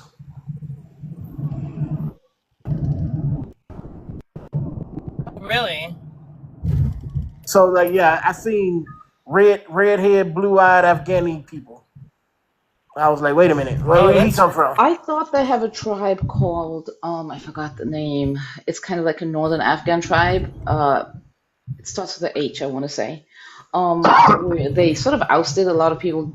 I don't know, think low of them, because I read a book called The Kite Runner, and in the book they talked about the tribe, and I looked it up, where they have blonde hair and blue eyes, but the Afghani people. I think, you know, it's something that happened centuries ago in Afghanistan, in northern. I think they like have a mix of like Russian. Well, the ones that I was with at least in the Kunar province, they were mixed with Russians, but they were telling me that they're mixed with Russian because they whipped the Russians' tail during the war in the 80s, and those Russian soldiers, you know, rather than return back to Russia and defeat, a lot of them stayed behind. Well, I ain't gonna say a lot. Some of them stayed behind in Afghanistan instead of returning home. Oh, they called Hazaras. Yeah, and that's essentially what happened in Mexico with the Irish. And then also there's like a big Lebanese population. Like Salma Hayek, for instance, she's Mexican, like she's nationality fully Mexican, but I think one of her parents is indigenous and one of her parents is Lebanese. That's why her last name is Hayek. It's like an Arabic name. I heard Shakira too, from Colombia. Oh yeah, Shakira. She's Colombian, but yeah, she's Black also woman. Mm-hmm. Lebanese.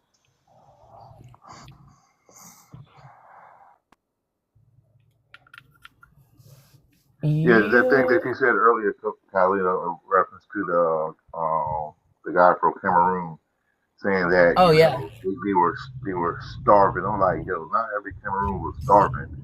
They may have been Yeah. like dudes could be like middle class or kind of semi poor, but he wasn't struggling like that. Like his story wasn't his story.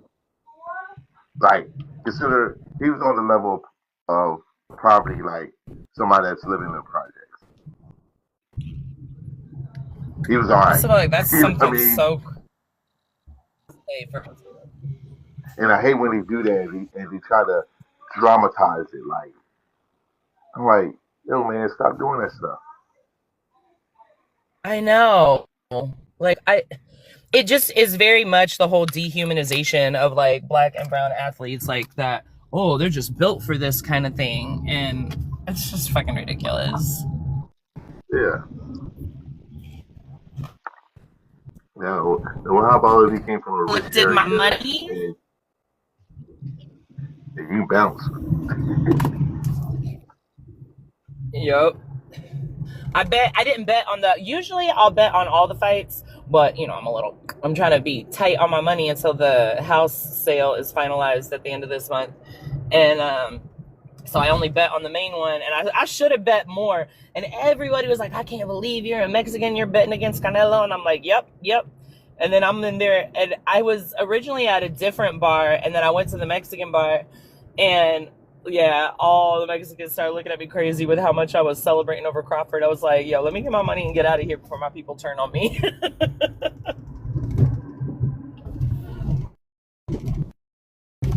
me tell you something. You wasn't the only Mexican. It was not happy. Look, you wasn't the only Mexican. That's what that won. Right. But you know, I miss when we had like, I love boxing, but you know, then they start doing the whole everybody gets to pick and choose who they want to fight, and it doesn't go by like the ranks necessarily anymore.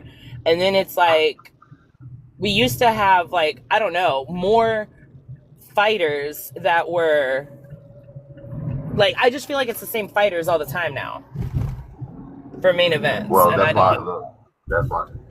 why the Arabs took over. Well, what do you think about that? I don't care about the Arab, but the thing is like Dana White's involvement now, which my opinion of Dana White has totally shifted since Trump came back into the picture. I would have never suspected. Oh no, he was always like that. He was not. He was, you know what I mean. But one thing I can say about him on a professional combat level, he's going to do a lot better because he's going to have these fights. Now we're going to be able to see younger fighters. You know, it's going to go back to back in the day, Red, when we were younger. We were probably sitting next to our pops, Friday night fights. Oh yeah, man! I remember watching boxing like every Friday night, every Saturday afternoon. Exactly. There was a boxing match every weekend. I can't never remember not watching a fight on a weekend. Yep. It's gonna go back to that because there's so many people out there that this wants a chance. And my thing is, here you are, you giving it to like people like Logan Paul. You know what I'm saying? And, nah, man, I want to see them fight. I think what happened to boxing is that boxing didn't, just like Sears, boxing didn't grow with the rest of the world. Right. And then second to that is that MMA just came out of nowhere and just was like, and like I say, MMA shouldn't have overtaken boxing. Boxing didn't grow with like MMA did. MMA was talking to the new generation. They were getting into getting more into the video game markets, even though they don't pay the fighters what they should for their likeness in the video games, but that's another story. But like the video game market, they just MMA was talking to every demographic. They was into the outerwear. A lot of the fitness products that we wear was coming out of the MMA. I mean, just the whole thing. And boxing didn't adjust for all of that. I guess I still like. I've never really been able to be a true MMA fan. Like I just like I'm old school. I prefer boxing. Oh no, I But love I wish some that it. MMA. I mean, I do love boxing, but I mean, man, when MMA came out, I mean, like the first couple of years of like before Dana White came, because Oh yeah. I remember with first watching MMA. You used to have to get that on VCR tapes. You talking about UFC 1 and 2 and 3, and it was just a battle royale. I mean, like no weight class, no discipline, and I mean what I mean by discipline is styles of fighting, no particular disciplines of fighting, and MMA was a unheard of word. Like if Right. you had asked somebody in '93 what MMA was, they wouldn't have known what you was talking about. You had boxers in there fighting sumo wrestlers that was 600 pounds. Surprisingly, the boxer beat the sumo. But like it was just ridiculous. Then Dana White comes out of nowhere and organizes, gets weight classes, and then they dub this word MMA, and it just takes off like a rocket. Yeah, it used to be chaotic.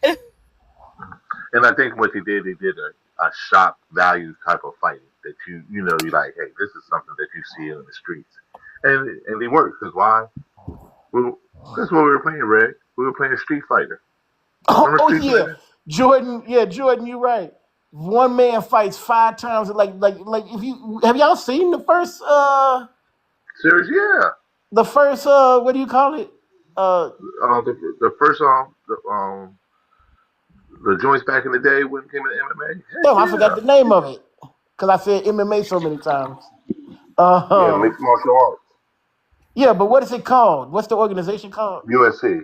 Yeah, UFC. UFC. Like, yeah, the first one's like one guy would like if he kept winning, he might fight 5 people that night. Mm-hmm. Like that's when you had the Ken Shamrocks, the Dan Severance. You know what I'm saying? Yeah, Yeah, it man, was. and them guys were beasts. Dan Severn, matter of fact, They called them the Beast. look it up. The Rock he's playing him in the movie. Mm-hmm. They got him on there with some prosthetics. Yeah, he looks crazy. He looks Yeah, nothing like no Dan Severn. I was like, yeah. yeah, I can't wait to see that. Dan Severn was a beast. Who else? Ken Shamrock. Yeah, all them were. Dude. Great. That's what put Gracie's on the map. Yeah, the Gracies. Look, the Gracies. Not this one.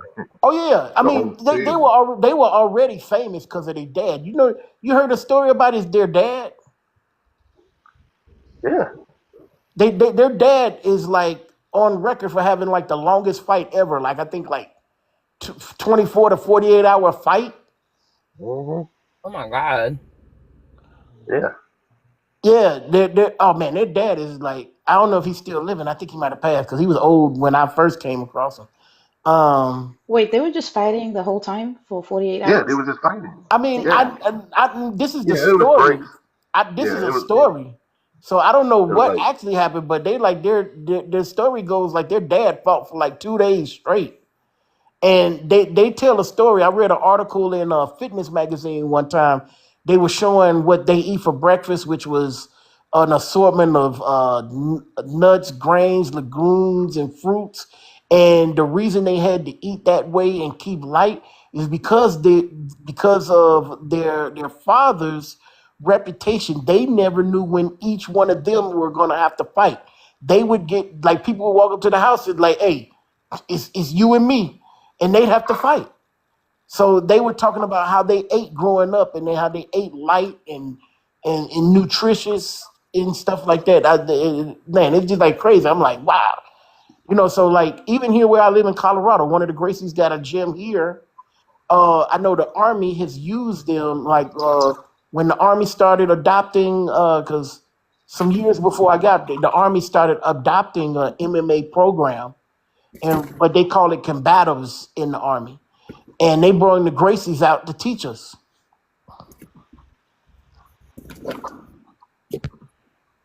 Yeah, them boys, that whole family is like that's legendary. It's a lot of them too. Yeah, you don't want to fight a Gracie. Not saying that you will lose, but why would you? You're like, nah, I'm cool. But yeah, man, it was a good fight. And that Martinez and you know, whoever's last name is, I can't remember. But that was a good fight. Oh yeah. That's definitely going to be. That should have been the co-main event because I don't know what the co-main event was about. That thing was boring ring. I'm just happy for Crawford. Oh yeah, definitely. But I just pulled up to where I gotta be for work today. I'm at the studio, but I just want to tell y'all good morning. And I hope y'all make good choices today. Yes, good choices. All right, I'll catch y'all later. Yes, peace.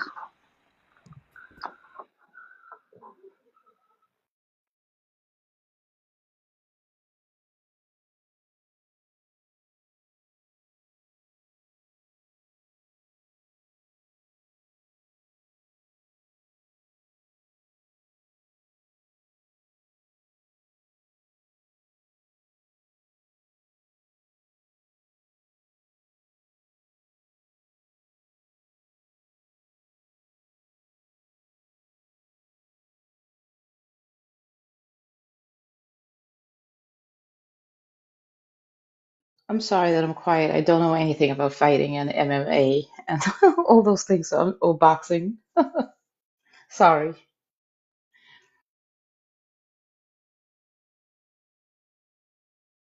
Hey, see, I'm gonna be exaggerating, brother.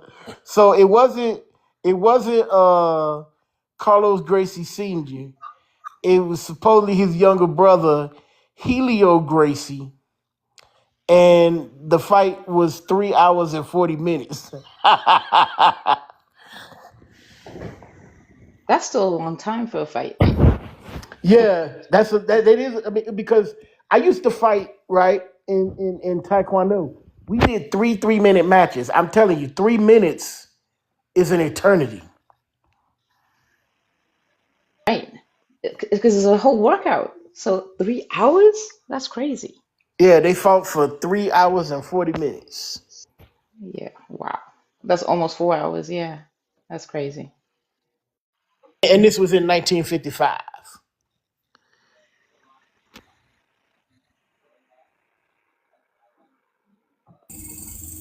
All right, y'all. Look, y'all gone, so I'm gonna go ahead and dip out. I appreciate y'all for holding it down.